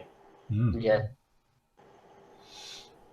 Right. Some bits a bit under that. Should we just have a bit of a roundup because we're running out of time because we've got to be back on this afternoon? Yeah. So, if I just start with me, I've basically just put together my Lightning, which looks very much like this now. So cockpit's in. We've used the kit decals because it's completely out of the box job here. So we've just literally done that. We've done the engines. I haven't put the nose on yet because obviously we'll shove a bit of weight in there. So when we come back this afternoon, after I do the review, we'll be doing the wings where obviously you get the fuel tank underneath. And because this one's got the fuel tank in it and got the gun pole underneath, I don't think. Yeah, it's the fuel tank one. Yeah. So yes, so we'll be doing that one and putting that together. But as you can see, it's very nice come together. You probably heard it clicking in as it all went in there. So quite happy with how that's going. As I say, we've done the seat as well. We've painted the seat, used the Posca pens just to do the little detaily bits, and I will in the cockpit as well when that's going. I'm waiting for the seat to dry, but to be honest, I've thinned that paint so much, it's probably going to take a month to dry off as it goes through. So that's where I'm to on there. Then if we flip round the game. Okay, Andy, how you doing? Let me just change camera angles 1 sec. Hold on.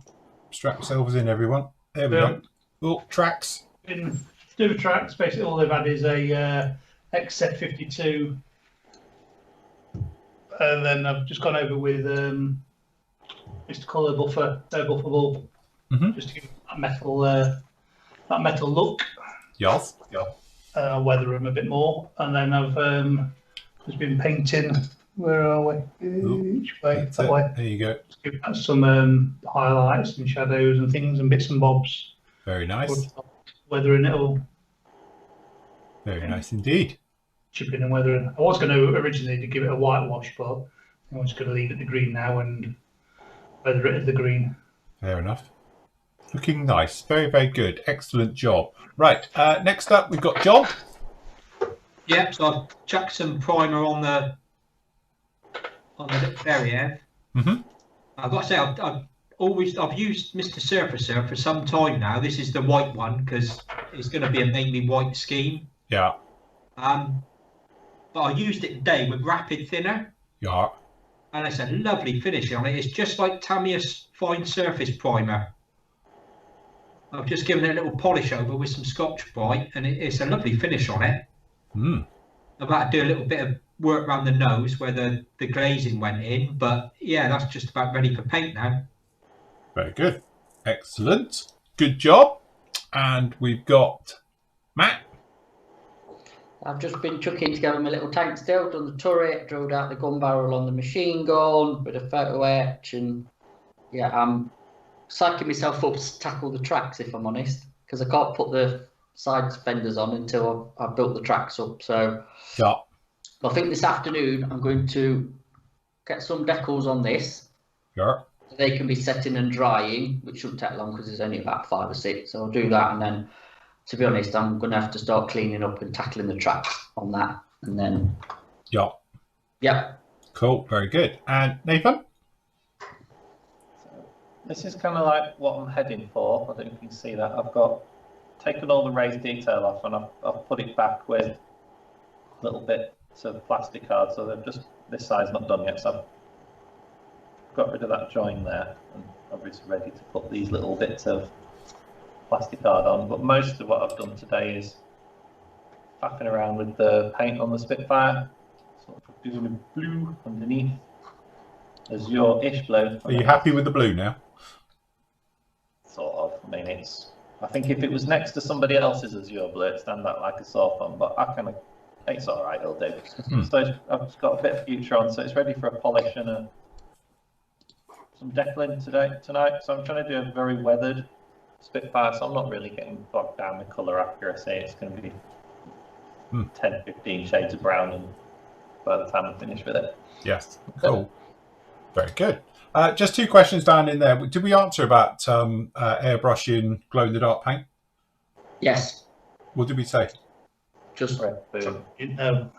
we didn't know, but just to try it on. I've tried it a long time ago, and it's really thick. And when you thin it, it just, I don't know, it doesn't like being thinned. I literally tried to spray it with the kids donkeys years ago. This was, and it buggered up my airbrush, to be honest. I don't know what it is, but it's got a very heavy pigment. If you imagine like trying to spray, I don't know, something with a very heavy pigment, like clay wash doesn't really have that problem, but it didn't like it at all. So just be careful if you are trying to thin it, put it through your airbrush. It wasn't the best. I think it's really designed for hand painting. I think the pigment that actually holds the glow effect is really thick. And also, post depends what size. I've got lots of different sizes, but the 1mm hard pen one, not the fibre. You see, you get because these are both technically 1mm. I go close up. That's a 1mm, as they call it. As you can see on here, it still says on here, yeah, PCM 1mm, bullet shape 0.7. But I prefer this one here, which is what they call the pin type, which is actually just that. Because these are great, because you can flood them and literally use them like paintbrushes. So they're really, really good for it. But you say they're both 0.7mm, but they call them, you want the PC1MRs. That's what they are, not the PCM. I don't know quite, but they both call them the same, but there are differences in it. But as I say, I tend to have both in both, if that makes sense, because sometimes it is. But I find that the fibre one that bullet one, as they call it, it does tend to, sorry, changing camera, it does tend to flick it a bit, whereas obviously the hard one doesn't. So that's what I would go for. So yes, cool, very good. Right, well, there you go. Hope you enjoyed this morning. Don't forget, we still got the specials, which I see Andy's typed up now, some details. That's what he was doing at the beginning of the show, was it? Yeah. So I did wonder why he was like this doing that. I was like, what the hell's he doing? But anyway, the special offers, discounts and everything, we've got some special offers going on. I don't know if it's still going to change slightly throughout the day, is it? Yeah, we'll probably do a little bit of an update. Okay, so there might be changes on this throughout the day. So keep an eye on this one as things change and go up, because we've got some specials we're putting up there. Also on the Flory Story as well, Flory Store as well. There's some discounts as well on that. It's not on everything. So say it's not on like washes, but it is on full sets of washes. It's not on the starter packs, to be honest, but it is on the full set of sanders and things like that. There's little ones in there, so you can get those if you want to as well on there. And again, there's links to the PM site and everything directly off the Flory site and obviously off the PM site as well. So yes, good job. So we'll be back with you at 2 o'clock. We're going to have a wee break now. So and I've got pasties apparently as well. So I'm just about to go. I'll get some lunch, and then we'll be back on at 2 o'clock, and then we're going to go 2 till 5. I'm going to do a live review for you this afternoon, and obviously we'll carry on with these. The guys will be carrying on with bits and pieces. If you've got any questions, things like that, please post them up. Flory family, post them up on the live Saturday show, 23rd of January, post in the forum, and we can answer them down in there and keep a track of what's going on. If not, we'll see you a little bit later on. So if we're all good, guys, we all ready to go? Yeah. Okay, thank you much for joining us this morning. We'll see you this afternoon. Take care. Happy modelling. Bye. Bye. Bye. Bye.